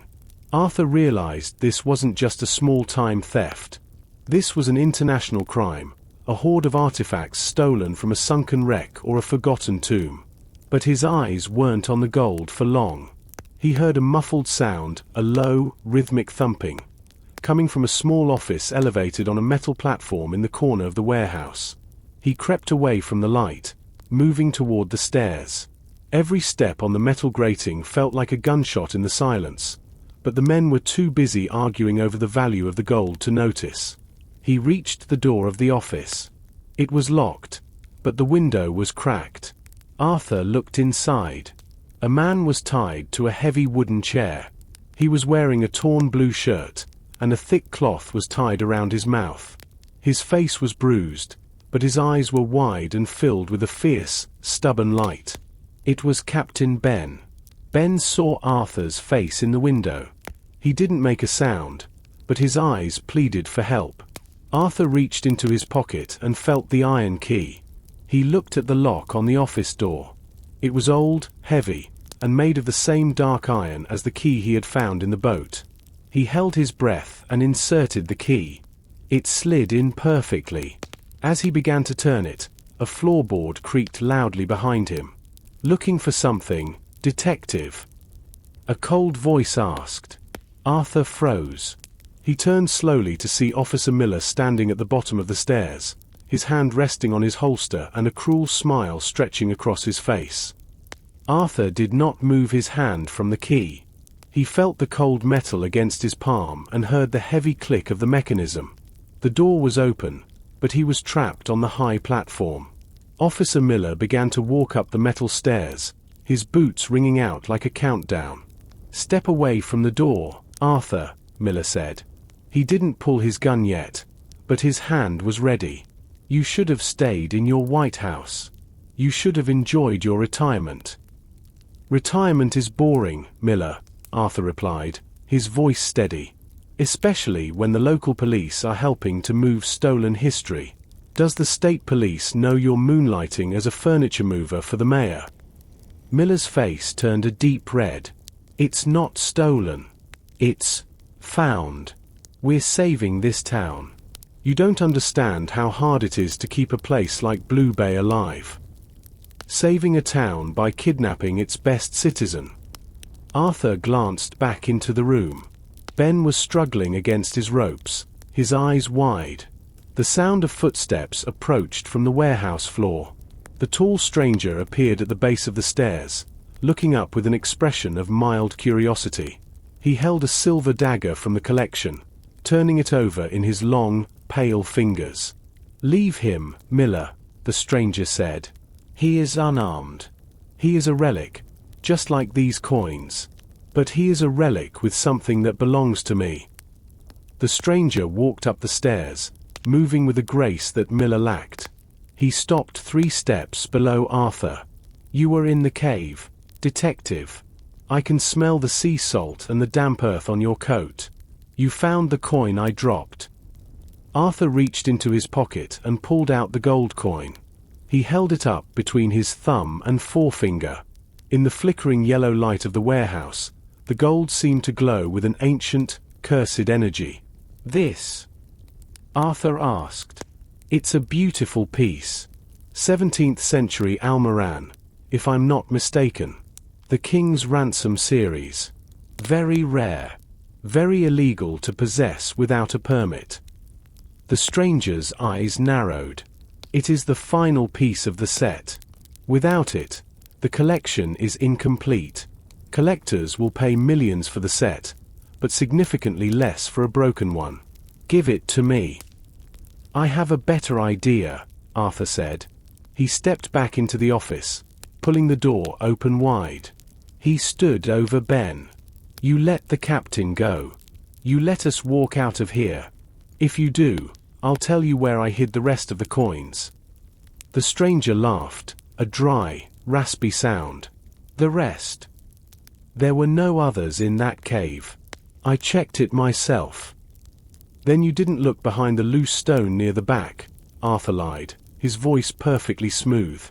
He had spent years interviewing professional liars. He knew exactly how to sound like one. "I found a small leather pouch. 10 more coins. All in better condition than this one." The mayor, standing below, gasped. 10 more. That's enough to fix the docks and the school." The stranger looked at the mayor with contempt, then back at Arthur. He was smart, but greed is a powerful fog. He wanted to believe Arthur. "Miller," the stranger ordered. "Check his pockets. If he has the pouch, kill him. If he doesn't, we'll make him talk." Arthur watched as Miller stepped onto the platform. This was the moment. Arthur wasn't looking for a way out. He was looking for a way to tip the scales. "The pouch isn't on me," Arthur said, moving closer to the office desk. "But I did write down the coordinates. They're right here in my notebook." He reached into his bag, but he didn't pull out a notebook. He pulled out the high-powered, heavy flashlight he had used at the lighthouse. With a sudden, violent motion, he smashed the bulb against the metal railing and threw the sparking, short-circuiting device directly into a puddle of spilled engine oil near the truck below. The flashlight hit the puddle of engine oil with a metallic clang. The broken bulb hissed, and a shower of bright white sparks erupted as the battery short-circuited. The oil didn't explode into a fireball, but it caught with a sudden, violent sound, sending a pillar of thick, black smoke and a blinding glare of orange light toward the ceiling. "My car!" "The truck!" Mayor George screamed, stumbling backward. The smoke filled the center of the warehouse instantly, turning the flickering yellow light into a confusing haze of shadows. Officer Miller turned his head for just 1 second to look at the flare. That was the only second Arthur needed. Arthur didn't punch like a young man. He moved with the calculated weight of someone who knew exactly where to hit. He stepped into Miller's space, grabbed the officer's outstretched arm, and used his own momentum against him. With a sharp twist and a shoulder throw, Arthur sent the younger man crashing into the metal siding of the office. Miller groaned and slumped to the floor, his head hitting the wall with a dull thud. "Arthur!" A gravelly voice called out. Arthur spun around. Ben was leaning forward in his chair, the cloth gag already falling from his mouth as he struggled. Arthur pulled a small, sharp penknife from his pocket, a tool he had carried for 40 years, and sliced through the thick ropes holding Ben's wrists. "Get up, Ben," Arthur hissed. "We don't have much time." "My legs are numb," Ben rasped, his voice sounding like dry sandpaper. "They've had me in that chair for 2 days." "Walk it off, Captain. We're leaving." Arthur looked at the doorway. The tall stranger was no longer on the stairs. He had disappeared into the smoke below. Arthur knew the man wasn't running away. He was hunting. Suddenly, a silver flash cut through the smoke. The ceremonial dagger thudded into the wooden doorframe, inches from Arthur's head. The stranger's voice drifted up through the haze, calm and terrifying. "You are very clever, detective. But you are trapped on that platform. There is only one way down, and I am standing in the path." Arthur looked at Ben. The captain was standing now, leaning against the desk for support. He looked tired and beaten, but his eyes were filled with the fire of a man who had survived 1,000 storms. "Is there another way out, Ben?" Arthur whispered. "Think. You worked in this cannery when you were a boy, didn't you?"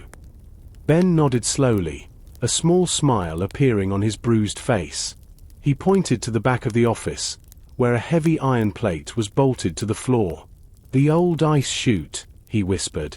"It leads straight down to the sea-level loading dock. It's steep, and it's a long drop, but it'll take us right to the water. Can you make it?" Ben gripped Arthur's shoulder. "Better a long drop than a short knife, Arthur. Let's go." Arthur grabbed the heavy desk and shoved it in front of the office door just as the stranger's boots began to ring out on the metal stairs again. He joined Ben at the iron plate. Together, they gripped the handle and pulled. With a screech of rusted hinges, the chute opened, revealing a dark, sliding tunnel that vanished into the depths of the warehouse. "See you at the bottom," Ben said, and he vanished into the dark. Arthur took the gold coin from his pocket, looked at it one last time, and tossed it back onto the office floor. "Keep the change," he muttered. Then he followed the captain into the abyss. The slide down the ice chute was a blur of freezing metal and darkness. Arthur felt the wind rushing past his ears as he tumbled through the narrow tunnel. It was a long, steep drop, and for a few seconds, he felt completely weightless. Then, with a sudden, jarring impact, he hit a pile of old, rotted burlap sacks at the bottom. The air here was different. It didn't smell like rust and grease. It smelled like the open ocean. The sound of the waves was much louder now, echoing through the massive stone pillars that held up the cannery. This was the sea-level loading dock, a hidden area beneath the main warehouse where boats could pull in directly to unload their catch. "Arthur! Over here!" A voice whispered from the shadows. Arthur stood up, his bones aching from the fall. He saw Ben standing by a small wooden pier that extended into the dark water. The fog was even thicker down here, swirling around the pillars like ghosts. Floating in the water was a small, battered motorboat. It was old and the paint was peeling, but it looked solid. "Is that yours?" Arthur asked, walking toward the pier. "It belongs to the cannery," Ben said, his hands already working on the knots of the rope. "I kept it running just in case I ever needed a quick way out. I never thought I'd actually have to use it to escape a murderer." "We're not out yet," Arthur warned. He looked back toward the dark tunnel of the ice chute. He could hear a rhythmic scraping sound, the sound of someone sliding down after them. Ben jumped into the boat and reached for the pull cord of the engine. He pulled once. The engine coughed and died.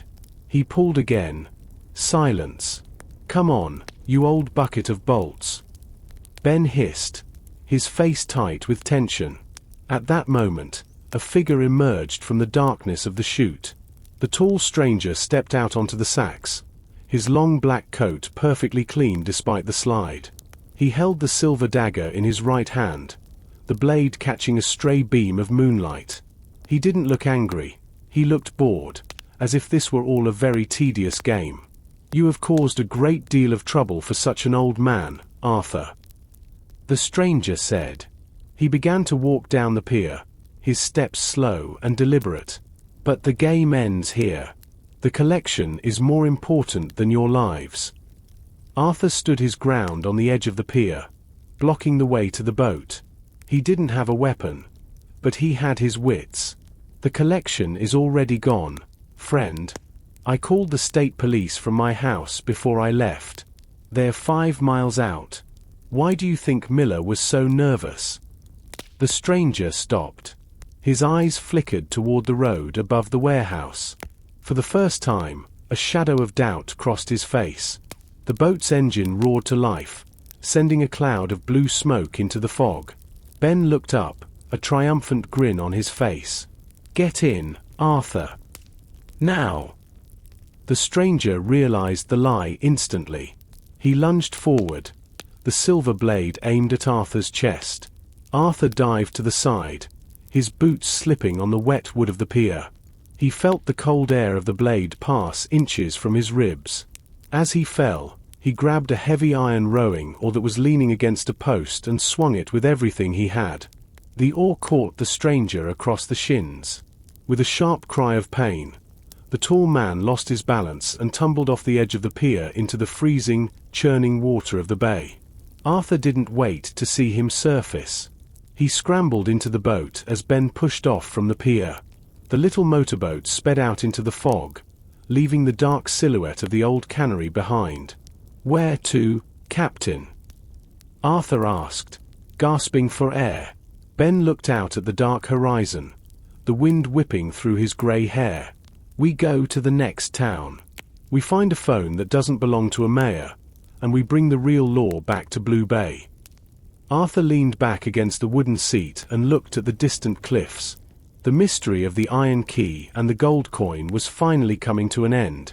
He came to this town looking for a quiet life, but he found something much better, a reason to stay. The small motorboat cut through the dark, choppy waters of the bay like a needle through silk.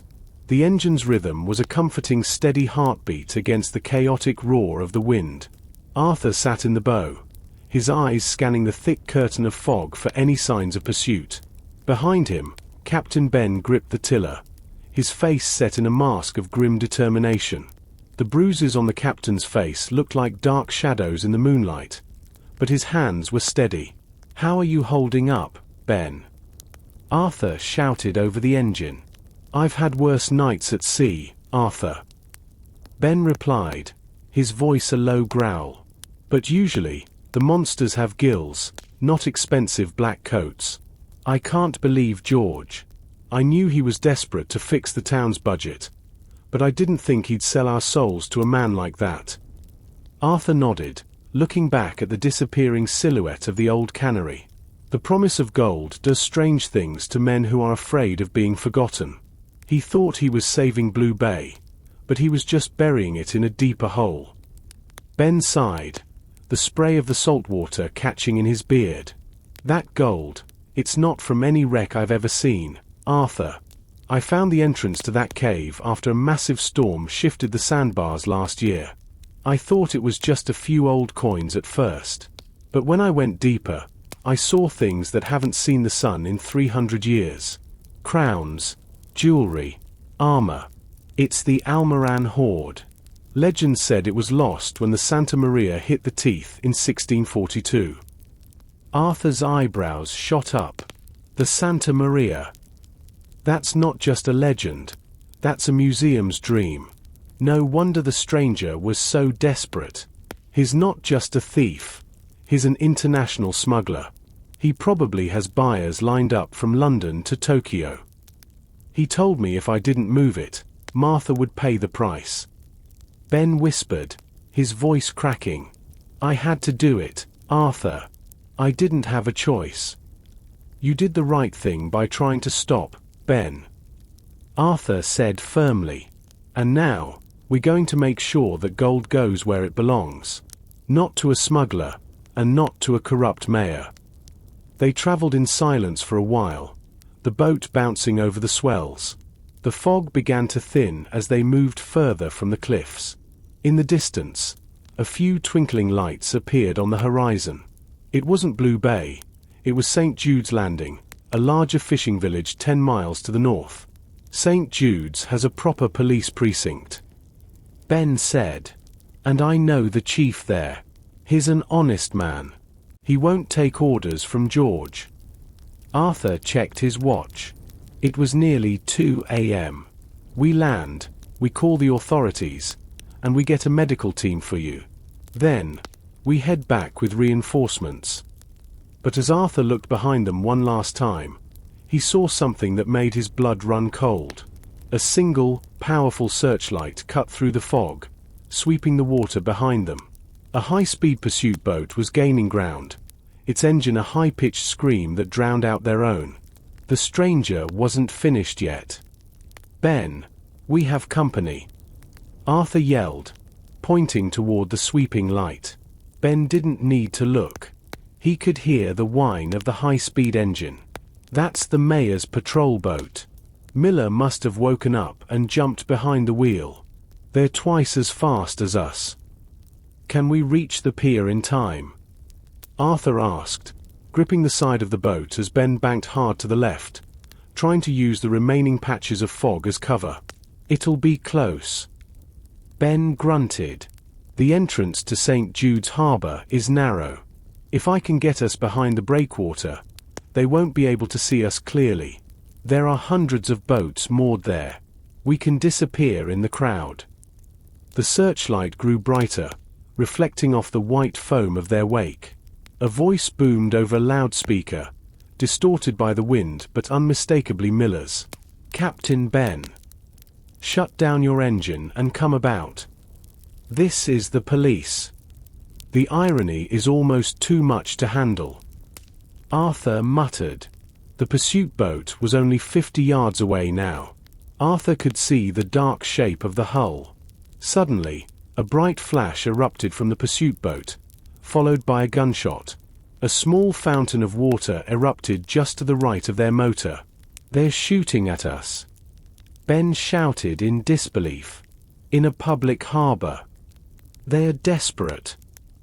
Arthur said, staying low. If we reach the chief, their careers, and their lives, are over. They don't have anything left to lose. Ben steered the boat with expert precision, weaving between the large wooden pylons of an old pier. The pursuit boat had to slow down to navigate the tight space. Arthur grabbed a heavy coil of rope from the floor and prepared to jump as they approached a small, private dock near the edge of the harbor. Jump when I hit the wood. Ben commanded. The boat slammed into the dock with a jarring thud. Arthur leapt out, his boots skidding on the wet planks. He turned and reached back for Ben, pulling the older man onto the dock just as the pursuit boat rounded the corner. Run for the main street. Ben panted. There's a 24-hour diner. They'll have a phone. They scrambled up a set of stone stairs leading away from the water. Behind them, they heard the roar of the pursuit boat hitting the dock and the sound of heavy boots hitting the wood. Miller and the stranger were right behind them. The streets of St. Jude's were empty and quiet. The two men ran past closed shops and sleeping houses, their shadows stretching long under the yellow streetlights. They reached the harbor diner, a small building with a neon sign that flickered open in bright pink. Arthur burst through the door, his yellow raincoat dripping with salt water. A young waitress behind the counter looked up, her eyes wide with shock. Call the police. Arthur shouted, leaning against the counter. Tell them it's an emergency. Tell them Arthur Pendergast is here, and we have a situation involving the Blue Bay mayor. The waitress didn't hesitate. She grabbed the phone behind the counter and began to dial. Outside, the sound of running footsteps stopped just outside the door. The diner's bell chimed as the door swung open. Arthur stood in front of Ben, shielding him. He expected to see Miller with a gun or the stranger with his silver dagger. Instead, he saw only Officer Miller. He was alone, his uniform disheveled and his face pale. He wasn't holding a weapon. He was holding his side, his hand covered in blood. "Help!" Miller wheezed, collapsing into one of the vinyl booths. He turned on me. Arthur stepped forward cautiously. "Where is the stranger, Miller?" "He took the truck." Miller gasped, his breath coming in short, ragged bursts. "He didn't want to share. He shot me and the mayor back at the cannery. I think George is gone." Arthur felt a hollow sensation in his chest. The greed of the tall stranger had finally consumed the men who tried to help him. And the gold. "Is it still in the truck?" Miller nodded weakly. "He's heading for the private airstrip north of town. He has a plane waiting. He's going to take it all." The waitress was still on the phone. "The police are on their way. They say 5 minutes. 5 minutes is too long," Arthur said, turning to Ben. "Ben, stay here with Miller. Make sure the paramedics get to him. He's a criminal, but he's our only witness now." "What are you going to do, Arthur?" Ben asked, grabbing his arm. "You can't go after him alone. He's a killer." Arthur looked at the neon sign, then back at the dark street. "I've spent my whole life catching men who think they're smarter than the law. I'm not about to let one fly away with the history of Blue Bay in his pocket." Arthur ran back out into the night. He saw a small, rusted pickup truck parked behind the diner with the keys still in the ignition, a common sight in small fishing towns. He jumped in, the engine groaning as it roared to life. He knew the way to the airstrip. It was a flat stretch of land used by crop dusters and wealthy tourists. If the stranger made it to the plane, the Almoran horde would be lost forever. The drive was a blur of dark trees and winding roads. Arthur pushed the old truck to its limit, the steering wheel vibrating in his hands. He could see the faint glow of the airstrip's lights in the distance. And there, on the long straight road ahead, were the red taillights of the white truck. "I've got you," Arthur whispered. He didn't have a siren, and he didn't have a badge, but he had 30 years of experience in high-speed pursuits. He shifted gears and floored the accelerator, the old pickup truck screaming as it gained on the treasure. The white truck slowed as it turned into the entrance of the airstrip. A small, twin-engine plane was already waiting on the tarmac, its propellers spinning and kicking up a cloud of dust. Arthur didn't slow down. He steered the pickup truck off the road and across the grass, cutting the corner to intercept the stranger. The stranger saw him. The white truck swerved, trying to ram the pickup, but Arthur slammed on the brakes and spun the wheel. The two vehicles skidded to a halt only inches apart, surrounded by a cloud of dust and exhaust. The stranger stepped out of the truck. He looked different now. The calm, bored mask was gone. His eyes were wide with a frantic, desperate energy. He held a small, black handgun in his hand, pointing it directly at Arthur's windshield. "You just don't know when to quit, do you, Pendergast?" The stranger shouted over the roar of the plane's engines. Arthur stepped out of the pickup, his hands raised. "The police are already at the diner. Miller is talking, and the airstrip is surrounded. There's nowhere to fly to." The stranger laughed, but the sound was brittle. "I don't need to fly far. Just far enough to disappear. Now, step away from the truck." "I can't do that," Arthur said, taking a slow step forward. "That gold belongs to the people of this coast. It's not yours to sell. It belongs to whoever has the power to take it." The stranger screamed. He raised the gun to fire. At that exact moment, the night was split by the deafening sound of sirens. A dozen sets of blue and red lights appeared at the edge of the airstrip, racing across the flat land. The St. Jude's police had arrived. The stranger panicked. He fired a single shot, the bullet shattering Arthur's side mirror, and turned to run toward the plane. But the pilot, seeing the police lights, didn't wait. The plane began to taxi down the runway, the engines roaring as it picked up speed. "No! Wait!" the stranger yelled, reaching out his hand. He ran after the plane, but he was too slow. The aircraft lifted off the ground, its wheels retracting as it disappeared into the dark sky. The stranger stopped in the middle of the runway, his shoulders slumped and his gun falling to the tarmac. Arthur walked up behind him as the police cars swerved to a halt, surrounding them both. "The game is over," Arthur said quietly. The tall stranger didn't fight as the officers grabbed his arms and forced him to the ground. He looked at the white truck, filled with millions of dollars in gold, and then at the empty sky. Arthur looked at the sunrise beginning to break over the ocean. For the first time in weeks, the air felt clean. By the time the sun was fully above the horizon, Blue Bay was crawling with state police and investigators from the National Museum. The old cannery was a crime scene, and the white truck had been escorted to a secure facility in the city. Arthur sat on the porch of his White House, a hot cup of coffee in his hands. His body ached, and his raincoat was ruined, but he felt a profound sense of peace.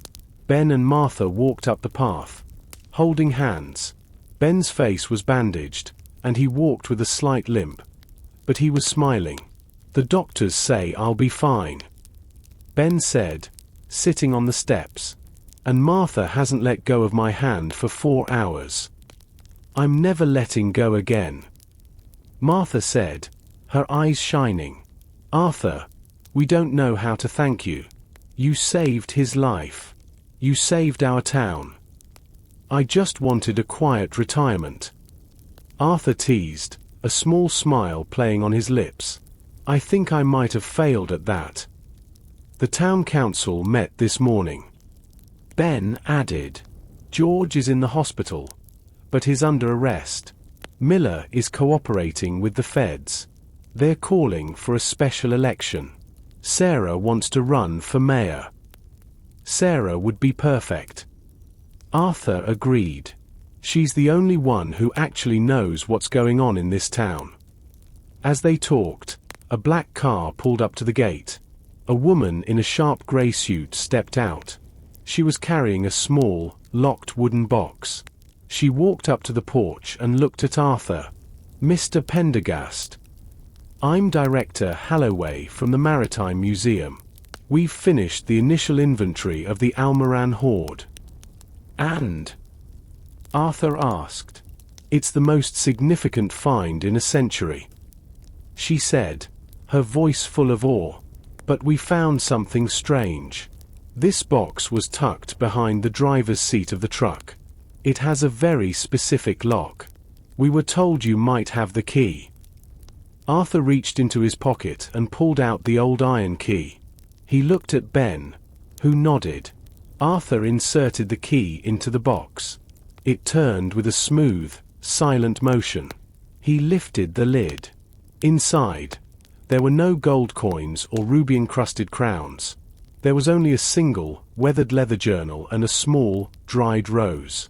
Arthur opened the journal. The first page was dated May 14th, 1642. "It's the captain's log," Arthur whispered. "It's the story of the ship." He realized then that the gold was just metal. The real treasure was the memory of the people who had come before them. "Well," Arthur said, looking at his friends, "I suppose I have a lot of reading to do." He leaned back in his chair, the salt breeze rustling the pages of the old book. The mystery of Blue Bay was solved, but for Arthur Pendergast, the story was just beginning. The sun climbed higher over Blue Bay, but Arthur remained on his porch, the leather journal resting on his knees. The pages were thin, like dried skin, and the ink had faded to a ghostly brown. Director Halloway had left to manage the museum's transition team, leaving Arthur with the one item the experts deemed historically significant but financially worthless. They wanted the gold. Arthur wanted the story. As he turned the pages, Arthur realized this wasn't a standard ship's log. It didn't just record wind speeds and rations. It was a confession. Captain Diego Almiran had not been a simple explorer. He was a man running from a shadow. The writing was frantic, filled with references to a heart of the sea and a pact made in the dark. May 20th, 1642. Arthur read aloud, his voice barely a whisper. The gold is a curse. The crew whispers of the stones we took from the temple. They see eyes in the fog. I have hidden the great stone apart from the metal. Gold is for men to fight over, but the heart is for the deep. Arthur leaned back, his mind racing. The King's Ransom collection the museum found was massive, but according to this journal, the most valuable piece, the heart of the sea, wasn't in the truck. It wasn't in the cave. The tall stranger had been looking for a treasure, but he might have been looking for the wrong one. Ben walked back onto the porch, carrying a plate of sandwiches Martha had made. He saw the look on Arthur's face and sat down heavily. You've found something, haven't you? That look, that's the detective look Sarah warned me about. Ben, did you ever find a large blue stone in that cave? Something the size of a fist, maybe cut like a diamond. Ben shook his head slowly. Nothing like that. Just the coins, the statues, and the crowns. Why? Arthur pointed to the journal. Captain Almiran didn't trust his crew. He thought the gold was cursed, so he hid the main treasure somewhere else. He mentions a pillar of light that never sleeps. Ben, what's the oldest structure in this town? Ben's eyes drifted toward the horizon. The lighthouse. But not the one you see now. The foundation is built on the ruins of an even older tower. The locals say it was built by survivors of a wreck hundreds of years ago. Arthur felt a spark of adrenaline. The mystery wasn't over. It had just changed shape. The gold was a distraction, a shiny bait left for greedy men like the mayor and the stranger.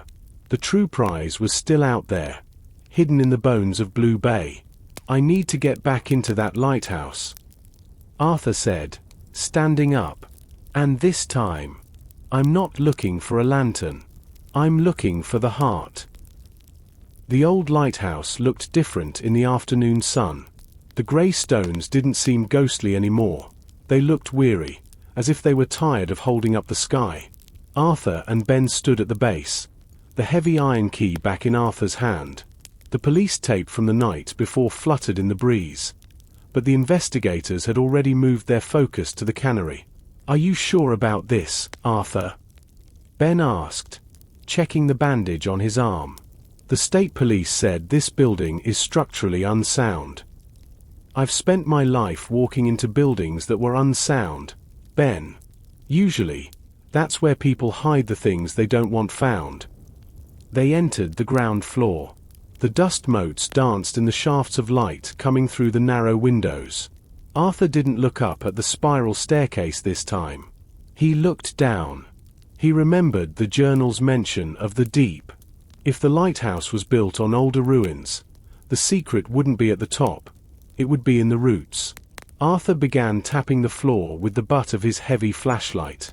The sound was solid, the resonance of packed earth and thick stone. He moved in a slow circle around the central pillar that supported the staircase. Ben, help me move these old crates, Arthur directed. Behind a stack of rotted timber, they found a section of the wall where the stones were slightly different. They weren't the rough, grey granite of the rest of the tower. These stones were smooth, dark, and cold to the touch. They were arranged in the shape of an anchor. Arthur reached into his pocket and pulled out the gold coin he had borrowed from the evidence pile. He looked at the anchor on the back of the coin, then at the anchor on the wall. They were identical in scale.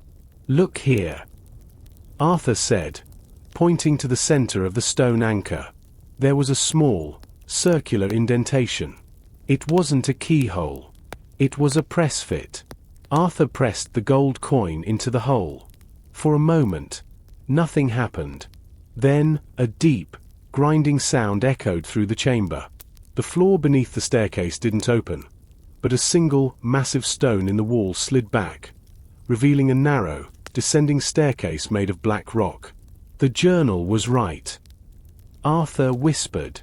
The pillar of light has a shadow. Ben peered into the darkness. That goes down below sea level, Arthur. If the tide comes in, then we'll have to be fast. Arthur replied. He clicked on his flashlight, the beam cutting through the damp, stagnant air of the hidden passage. Stay close, Ben. I have a feeling we aren't the only ones who know about this staircase. As they descended the black stairs, the temperature dropped sharply. The walls were wet, dripping with salt water that tasted of centuries. Arthur kept his light low, his ears straining for any sound other than the rhythmic slosh of the tide against the cliffs outside. Arthur, look at the walls. Ben whispered. Arthur turned his light to the side. The stones weren't just damp. They were carved. Elaborate scenes of ships, stars, and sea monsters covered every inch of the passage. But it wasn't just ancient history. There were modern marks, too.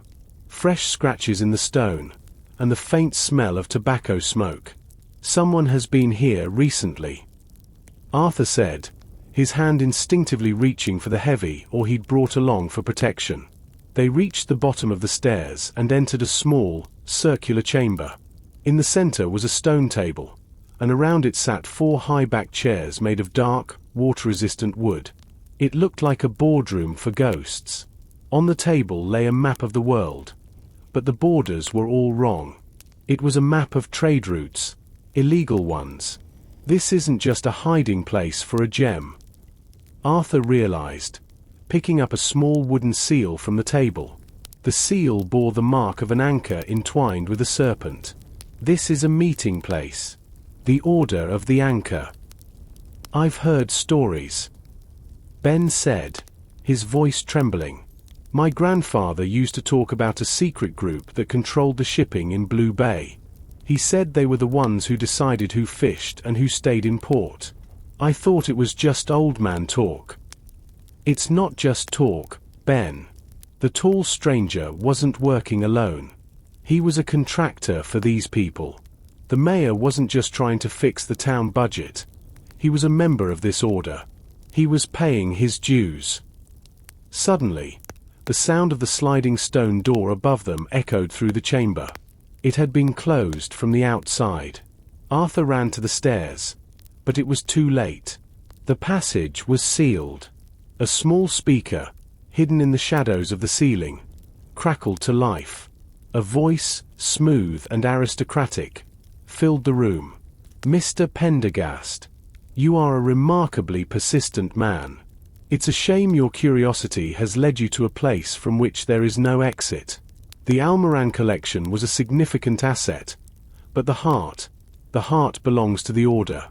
Thank you for finding the entrance for us. Who are you? Arthur shouted at the ceiling. I am the person who signs the mayor's checks. The voice replied.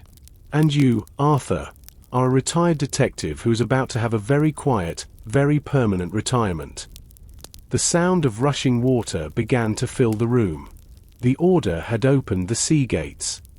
The water hissed as it poured in through small vents near the floor. Within seconds, it was swirling around Arthur's ankles, cold and relentless. We're trapped, Ben cried, scrambling onto the stone table. The tide is coming in, Arthur. We'll be drowned like rats. Arthur didn't panic.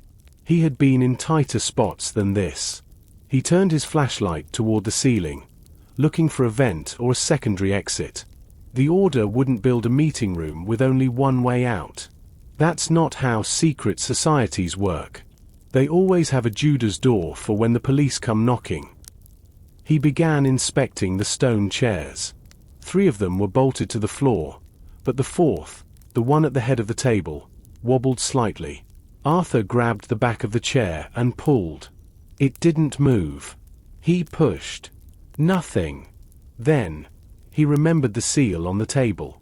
The anchor and the serpent. Arthur muttered. He looked at the arms of the chair. They were carved into the shapes of serpents. He gripped the serpents' heads and twisted them toward each other. With a heavy click, the stone table began to rise like an elevator. "Get on, Ben!" Arthur shouted. They scrambled onto the rising table just as the water reached the top of the chairs. The mechanism was old but powerful, powered by the weight of the incoming tide itself, a brilliant piece of ancient engineering. They rose through a hidden shaft in the center of the lighthouse pillar, bypassing the staircase entirely. "Where does this lead?" Ben gasped, holding onto the edge of the table. "If I'm right, it leads to the one place in this lighthouse no one has checked in 50 years. Arthur said. The table stopped with a jarring jolt. They were in a small, cramped room located directly beneath the lantern gallery. The walls were lined with shelves holding hundreds of glass jars, each containing a different type of sand or soil. In the center of the room, hanging from a silver chain, was a locket. Arthur opened the locket. Inside was not a photograph, but a small, translucent blue stone. It didn't look like a diamond. It looked like a drop of frozen ocean water. The heart of the sea. Arthur whispered. But as he reached for it, the door to the room swung open. Standing there was someone Arthur never expected to see. It was Director Halloway from the museum. She wasn't wearing her sharp grey suit anymore. She was wearing a dark cloak, and she was holding a silenced pistol. "I'll take that, Arthur," she said, her voice devoid of its former warmth. "The museum doesn't need it, but the order does." Arthur stood frozen, the locket swinging gently between his fingers. The small blue stone within it seemed to pulse with a faint, rhythmic light, echoing the heartbeat of the ocean far below. Behind him, Ben was still gasping for air, his eyes wide as he looked at the woman he had trusted to protect the town's history. "Director Halloway," Arthur said, his voice calm despite the gun pointed at his chest. "I should have known. The museum transition was too fast. You were on site before the police even finished their report. You weren't there to archive the hoard. You were there to audit it for the order." Halloway smiled, but it was a cold, clinical expression. "The museum is a useful front, Arthur. It allows us to move artifacts across borders without a second glance. The Almoran hoard was supposed to be a simple transfer, but the tall stranger was incompetent, and the mayor was a coward. You, however, have been an unexpected delight." "Is that what you call it?" Arthur asked, subtly shifting his weight. "You tried to drown us." "A necessary precaution," she replied. "The order of the anchor has existed since the first ships sailed these waters. We don't survive by leaving loose ends. Now, give me the stone. It's the key to something much larger than a collection of gold." "What is it?" Ben asked from the shadows. "It's just a rock."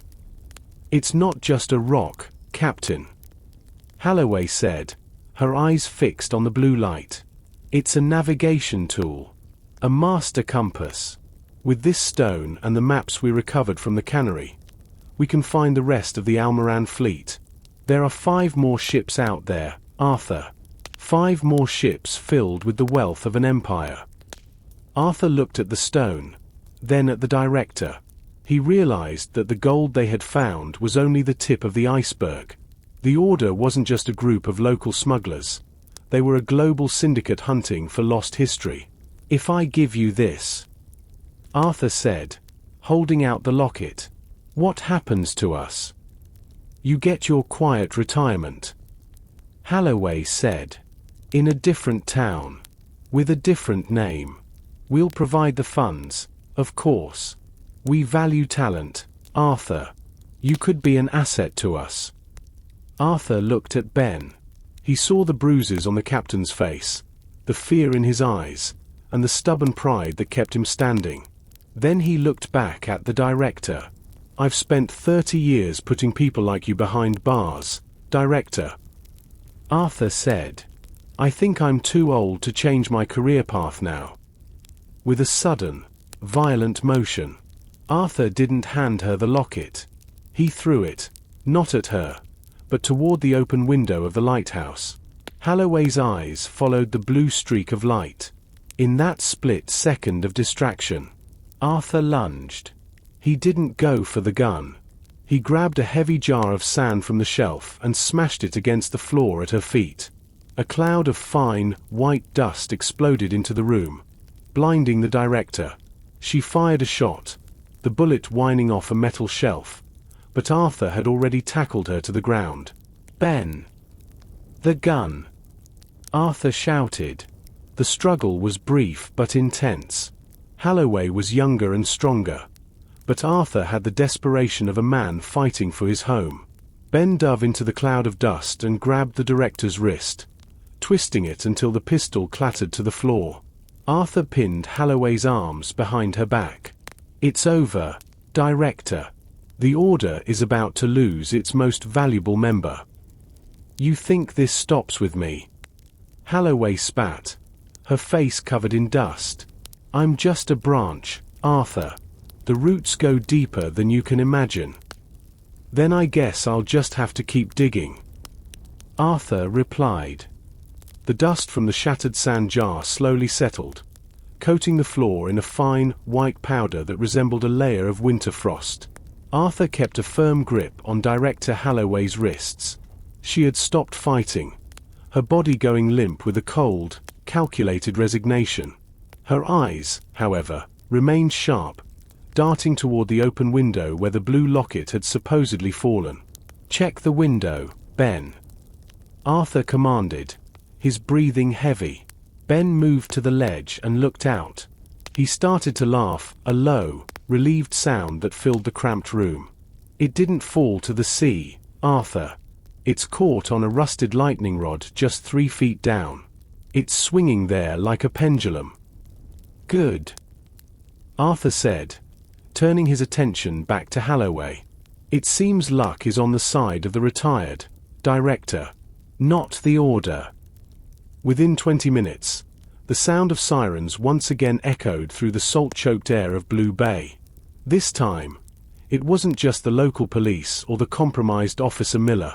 A fleet of black SUVs marked with federal seals roared up to the base of the lighthouse. Arthur had used Holloway's own dropped radio to call in the signal he knew the federal investigators were monitoring.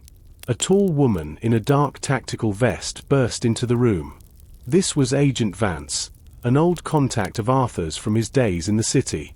She took one look at the scene. Arthur covered in dust, Ben holding a silenced pistol by the barrel, and the director pinned to the floor, and let out a sharp whistle. Pendergast, Vance said, holstering her weapon. You were supposed to be fishing and complaining about your knees. Instead, you've bagged the regional director of the Maritime Museum for high-level smuggling. Do you ever actually sleep? I'll sleep when the paperwork is finished, Vance, Arthur said, standing up and dusting off his trousers. Take her. She's part of something called the Order of the Anchor. They're not just after the gold. They're hunting for the rest of the Almoran fleet. As the agents led Holloway away, Vance pulled Arthur aside. We found the truck and the gold. But Holloway's right about one thing. The Order is a global network. We've been tracking their movements for years, but we never had a lead this solid. What did she mean by the heart? Arthur reached into his pocket and pulled out the locket, which Ben had safely retrieved from the ledge. The blue stone was quiet now. Its rhythmic pulsing stopped. It's a navigation tool, Vance. But I think it's more than that.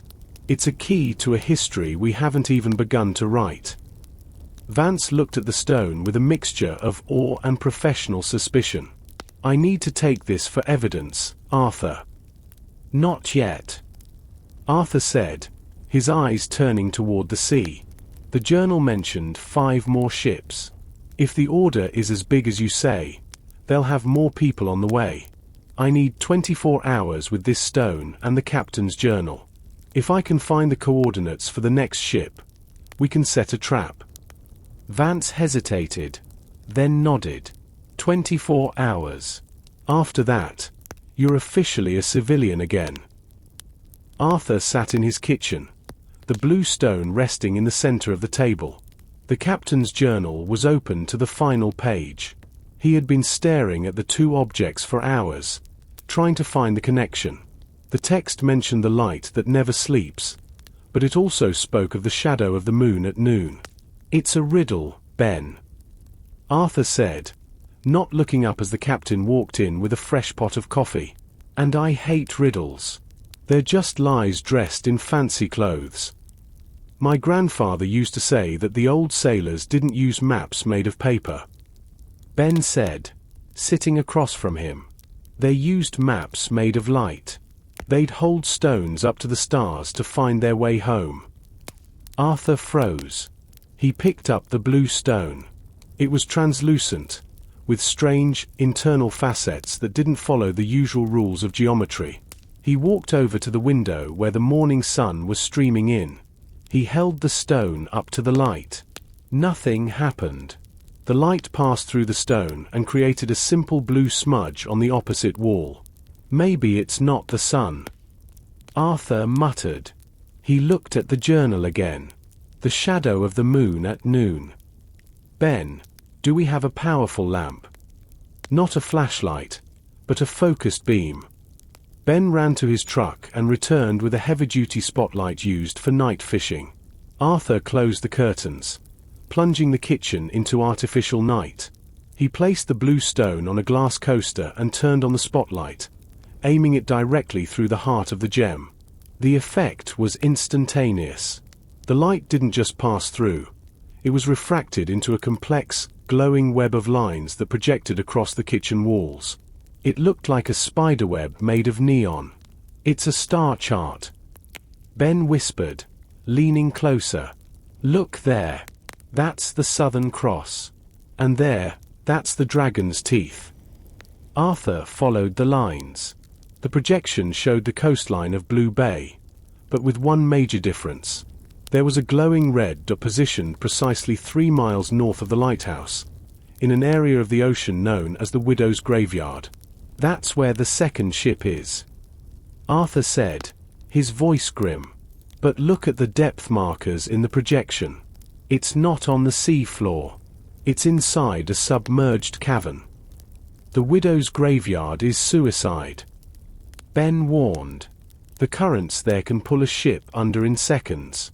No one goes there, not even the bravest fisherman. Which makes it the perfect place to hide a treasure for 300 years.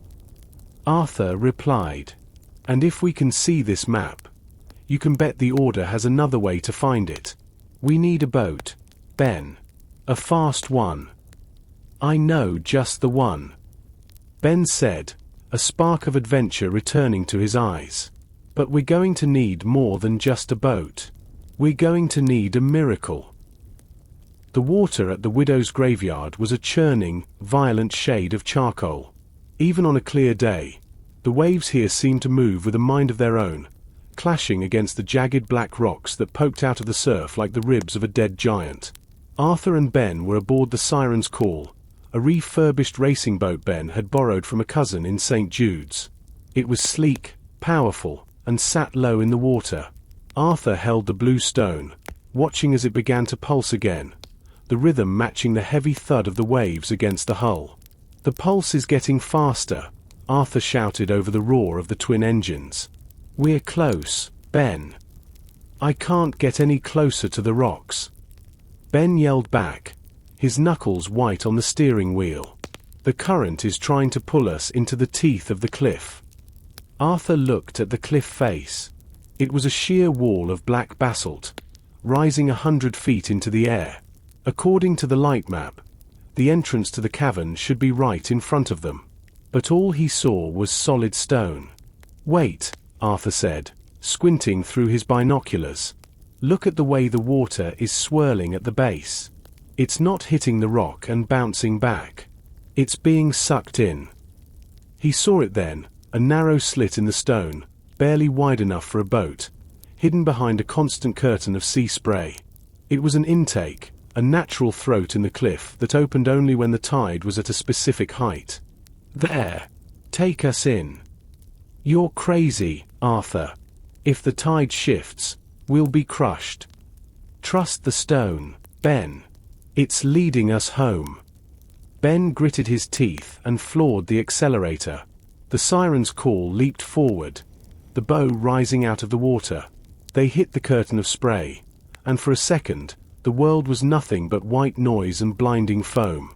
Then, the boat shot through the slit and into the belly of the cliff. The silence was sudden and deafening. They were in a massive underground lagoon.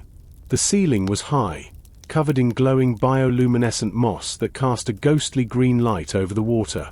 And there, resting on a sandy bank in the center of the lagoon, was a ship. It wasn't a wreck. The cold, oxygen-poor water of the cavern had preserved it perfectly. The masts were still standing, the wood dark and polished by the damp air.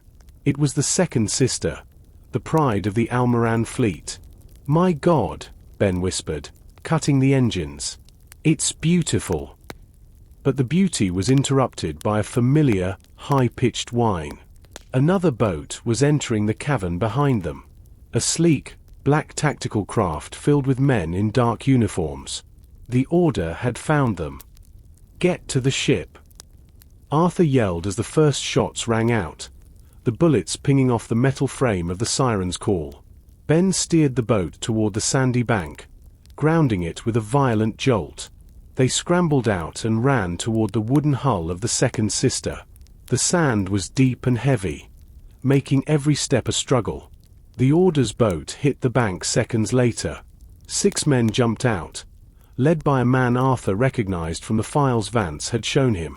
It was Sloane, the Order's primary enforcer. He was a man built like a boulder, with a jagged scar running across his throat. "Give us the stone, Pendergast," Sloane shouted, his voice echoing off the cavern walls. "You've done the hard work for us. Now, be a good little detective and hand over the key." "You want it? Come and get it," Arthur shouted back.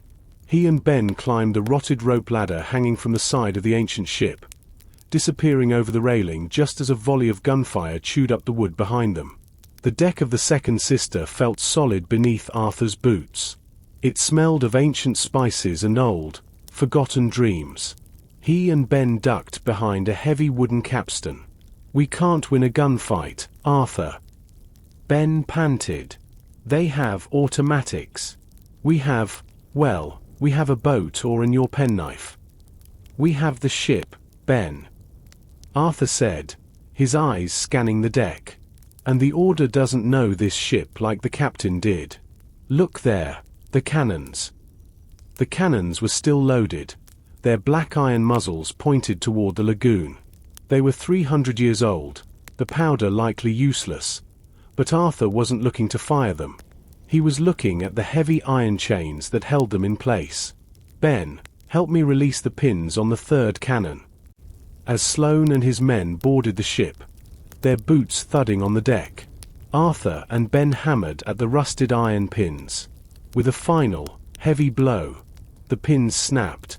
The 3-ton cannon, freed from its restraints, began to roll backward across the slanted deck. "Look out!" one of the mercenaries screamed.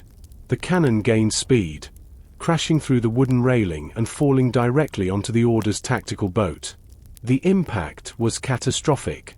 The sleek black craft was crushed instantly, the fuel line rupturing and igniting in a brilliant flash of orange flame. The explosion rocked the cavern, sending a wave of heat across the deck. Sloane's men were thrown into the water, the fire illuminating the green moss of the ceiling in a hellish glow. "That's one way to sink a boat," Ben said, wiping soot from his forehead. "We're not done yet," Arthur warned. Sloane had managed to grab onto the railing of the second sister. He was climbing onto the deck, his face twisted in a mask of pure rage. He didn't have his gun anymore, but he didn't need it. He was twice Arthur's size. Sloane stood on the deck, the fire from the lagoon casting long, flickering shadows behind him. He pulled a serrated combat knife from his belt and began to circle Arthur. "You've been a thorn in our side for too long, old man." Sloane growled. "Holloway wanted you alive, but I'm much more interested in seeing how a detective looks without a heartbeat." Arthur stood his ground, his hands empty. Ben tried to move in from the side, but Sloane kicked out with a heavy boot, sending the captain sprawling across the deck. "This is between us, Sloane," Arthur said, his voice dropping to a low, dangerous tone. "You talk about the order like it's a religion, but you're just a bully in a fancy suit. And bullies always forget one thing." "And what's that?" Sloane lunged. Arthur stepped to the side, his movements fluid and practiced. He grabbed Sloane's wrist, using the man's own weight to pull him forward. They forget that the world is bigger than them. Arthur shoved Sloane toward the open hatch of the cargo hold. The man stumbled, his boots sliding on the slick, ancient wood. He tried to catch himself, but the wood was rotten. The deck gave way. Sloane disappeared into the darkness of the hold, followed by a heavy thud and the sound of shifting gold coins. "Is he?" Ben asked, picking himself up. Arthur peered into the dark hole. Sloane was unconscious, buried up to his waist in a pile of silver bars. "He's fine, but he's going to have a very expensive headache when he wakes up." Arthur turned back to the center of the ship. There, resting on a pedestal in the captain's cabin, was another locket, but this one didn't hold a blue stone. It held a small, silver key, the key to the third ship. Arthur said, picking it up. Suddenly, a hidden door at the back of the cabin slid open. A woman stepped out. She wasn't an agent, and she wasn't a mercenary.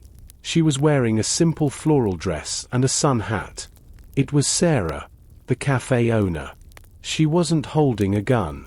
She was holding a tray of coffee and a small, handheld radio. "I thought you two might be thirsty," Sarah said, her voice calm and steady. "And you might want to know that the Coast Guard is 5 minutes away. I've been tracking your signal from the cafe." Arthur looked at Ben, then at Sarah. "Sarah, how did you?" "You're not the only one who can read a journal, Arthur," she said with a wink. "And you're not the only one who wants to see this town saved. Now, drink your coffee. We have 3 more ships to find." Arthur stared at Sarah, his coffee cooling in his hand. The bioluminescent moss overhead pulsed with a soft, rhythmic green light, reflecting in her calm eyes. The roar of the explosion had faded into a low hiss of steam and settling debris.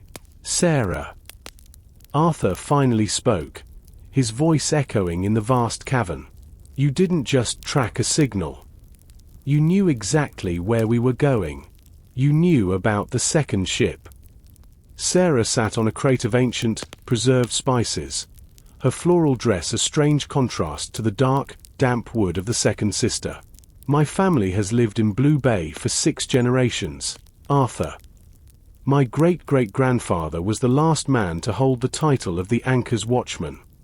He wasn't part of the Order. He was part of the resistance against them. He spent his life making sure they never found these ships." Ben sat down next to her, rubbing his bruised shoulder. "So the cafe, it was a cover. It was a listening post." Sarah corrected gently. "I heard every secret whispered over a morning brew. When the mayor started meeting with that tall man, I knew the watch was failing. I needed someone with a different set of eyes. Someone like you, Arthur." The sound of churning water signaled the arrival of the Coast Guard. Sleek boats began to navigate the narrow slit in the cliff, their bright white searchlights cutting through the emerald gloom of the lagoon. Agent Vance stood at the bow of the lead vessel, her expression a mix of awe and annoyance. "Pendergast, if you've scratched this ship, the Smithsonian is going to have your head," Vance shouted as she jumped onto the sandy bank. "The ship is fine, Vance, but your prisoner in the cargo hold might need a doctor and a very strong pair of handcuffs," Arthur replied, gesturing toward the hole where Sloane had fallen. As the authorities began to secure the site, Sarah pulled Arthur and Ben aside. She held out a small, worn compass that looked like it was made of ivory. "The silver key you found in the cabin is only half of the puzzle. It opens the chest on the third ship, but it won't tell you where that ship is. For that, you need the Silent Guardian." "Another riddle," Ben groaned. "I'm a fisherman, Sarah, not a librarian." "It's not a riddle, Ben. It's a location," she said, pointing to the compass. Instead of north and south, the compass had symbols: a tree, a wave, a mountain, and a mirror. "The third ship, the Crown of Thorns, isn't in the ocean. It's inland, under the Mirror Lake." Arthur looked at the ivory compass. The needle wasn't pointing north. It was pointing toward the heart of the forest that bordered Blue Bay. A ship in a lake. How is that possible? In 1642, the geography was different. Sarah explained. A massive landslide during the Great Storm blocked the channel, turning a bay into a lake. The ship was trapped behind a wall of earth. It's been sitting under 50 feet of fresh water for 3 centuries. Mirror Lake lived up to its name. The water was so still and dark that it looked like a sheet of black glass, perfectly reflecting the ancient pines that leaned over its edges. Arthur, Ben, and Sarah stood on a small wooden pier at dawn. The air was crisp, smelling of pine needles and damp earth. "The silver key is supposed to react when we're over the hull," Arthur said, holding the small key by its chain. "But how are we supposed to find a ship in a lake this size without a sonar?" "We don't need sonar," Sarah said, pointing to the ivory compass. The needle was spinning rapidly. The Crown of Thorns was carrying the Almorand sun, a golden disk designed to reflect light across the water. "It's highly magnetic." They rowed out into the center of the lake. The only sound was the rhythmic dip of the oars and the distant call of a hawk. As they reached the deepest point, the silver key in Arthur's hand began to vibrate. It grew warm, then hot, glowing with a faint silver luminescence. "Stop here," Arthur whispered. He looked over the side of the boat. In the clear, deep water, he saw a shape. At first, it looked like a grove of sunken trees, but as his eyes adjusted, he realized he was looking at masts. The Crown of Thorns sat upright on the lake bed, perfectly preserved by the cold, fresh water. It looked like it was merely sleeping, waiting for the wind to return. "We need to get down there," Ben said. "But we don't have diving gear, and Vance told us to wait for the recovery team." "Vance is 2 hours away," Arthur said, already pulling off his boots. "And the Order has more than one Sloane. If they see the light from that silver key, they'll be on us in minutes." Arthur took a deep breath and dived. The water was freezing, a sharp shock to his system that made his lungs ache. He swam down, following the glow of the silver key. The ship loomed out of the darkness, its wooden railings covered in a fine layer of silt. He reached the main deck and found the captain's chest, bolted to the deck near the wheel. He jammed the silver key into the lock. It turned with a satisfying thud that Arthur felt in his chest. The lid creaked open, releasing a cloud of air bubbles. Inside, resting on a bed of rotted silk, was the Almorand sun. It was a massive disk of solid gold, etched with a map of the stars. But as Arthur grabbed the disk, he felt a sudden pressure change in the water. A black shape was descending toward him. A diver with a spear gun. Arthur kicked off the deck, holding the heavy disk against his chest like a shield. The spear whistled through the water, glancing off the gold. Arthur didn't wait for a second shot. He used the weight of the disc to sink faster, then kicked off a mast to propel himself toward the surface. He burst through the air, gasping for breath. "Ben! Help!" Ben and Sarah pulled him into the boat just as the diver surfaced 10 feet away. The diver pulled off his mask, revealing the cold, sharp features of the tall stranger's twin brother. "The order doesn't lose, Detective," the man hissed, reaching for a knife on his belt. "Maybe not," Arthur panted, holding up the Almoran sun. The sun hit the gold disc, reflecting a blinding beam of light directly into the diver's eyes. "But they certainly don't like the light." The Almoran sun lay on the floor of Arthur's kitchen, its golden surface reflecting the warm afternoon light. The map etched into the disc was complex, showing the final 2 ships of the fleet. But it also showed something else: the location of the Order's central vault.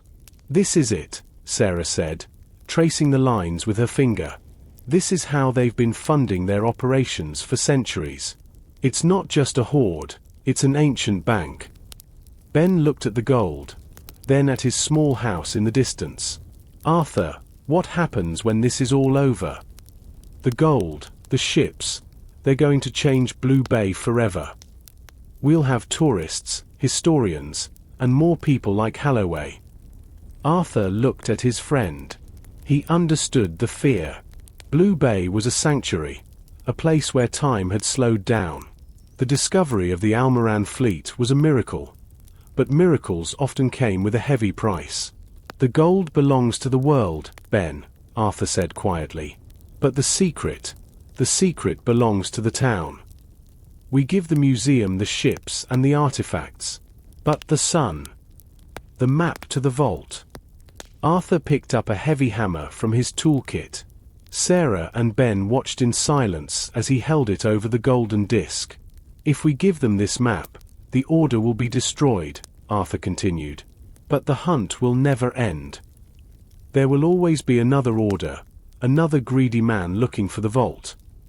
But if the map disappears, then the cycle breaks," Sarah finished, a small smile appearing on her face. Arthur swung the hammer. He didn't destroy the disc, but he struck the center, where the vault coordinates were etched. The gold was soft, and the hammer blow distorted the lines, turning the secret map into a beautiful, unreadable smear of gold. "The ships are enough," Arthur said. "Let the museum have their history. Let the town have its peace." Suddenly, the front door was kicked open. This time, it wasn't a mercenary or a spy. It was Mayor George, looking pale and sickly, holding a trembling revolver. "I need that disc, Arthur," George wheezed. "They told me if I didn't get it, they'd kill my family. You don't know what they're capable of." "George, look at the disc," Arthur said, stepping aside. The mayor looked at the ruined map. He let out a long, broken sob and dropped the gun. "It's gone. The vault, it's gone." "It's safe, George," Arthur said, walking over to the broken man. "No one can get to it now. Not the Order, and not you. You're free." The sound of Vance's SUVs filled the driveway. The final pieces of the puzzle were being swept up. The trial of the century, as the newspapers called it, took place 6 months later. Arthur sat in the back of the courtroom, watching as Holloway, Sloane, and the remnants of the Order were led away in chains. The evidence Arthur and Sarah had gathered was overwhelming. The anchor had finally been lifted. Mayor George received a lighter sentence for his cooperation, and Officer Miller was stripped of his badge and sent to a federal prison. Blue Bay was quiet again, though a small, elegant museum had been built near the docks to house the Second Sister and the Crown of Thorns. Arthur stood on the docks, watching the tourists walk past. He felt like a ghost in his own story, and he liked it that way. "You look like you're thinking about another mystery," a voice said. Arthur turned to see Agent Vance. She looked tired, but her eyes were bright. "The Order's accounts were frozen, Arthur. We recovered over $4 billion in stolen assets. You're a hero. I'm a retiree, Vance. Don't ruin my reputation. Vance laughed and handed him a small, sealed envelope. The Smithsonian sent this. They wanted to give you a reward, but I told them you'd just buy more coffee and old books. So, they gave you this instead. Arthur opened the envelope. Inside was a lifetime pass to every museum in the world, and a small, silver pin in the shape of an anchor. They also wanted to know if you'd be interested in a consulting role for the final 2 ships, Vance added. We still haven't found them. Arthur looked out at the ocean. He knew exactly where the last 2 ships were. He had memorized the map before he struck it with the hammer. He knew they were resting in a deep-sea trench 10 miles out, far beyond the reach of any modern diver. Tell them I've retired, Arthur said. The sea should keep some of its secrets. Arthur sat on his porch, the sun setting behind the cliffs of Blue Bay. The White House was clean, the garden was blooming, and the iron key sat in a small glass case on his mantel. Ben and Martha were at the cafe, celebrating their 40th anniversary. Sarah was the new mayor, leading the town with a firm hand and a kind heart. The big job was finally over. Arthur picked up his book, a classic mystery novel he had started years ago but never finished. He realized he didn't need to read about fictional detectives anymore. He had lived the best story he could have imagined. He looked at the small silver anchor pin on his lapel. It caught the last rays of the sun, glowing with a steady, quiet light. Peace, Arthur whispered to the wind. For the first time in his life, the word didn't feel like a lie. He closed his eyes and listened to the sound of the waves. They didn't sound like secrets anymore. They just sounded like home. The detective was gone. Only Arthur remained. And as the stars began to appear over the dragon's teeth, he finally drifted into a deep, untroubled sleep.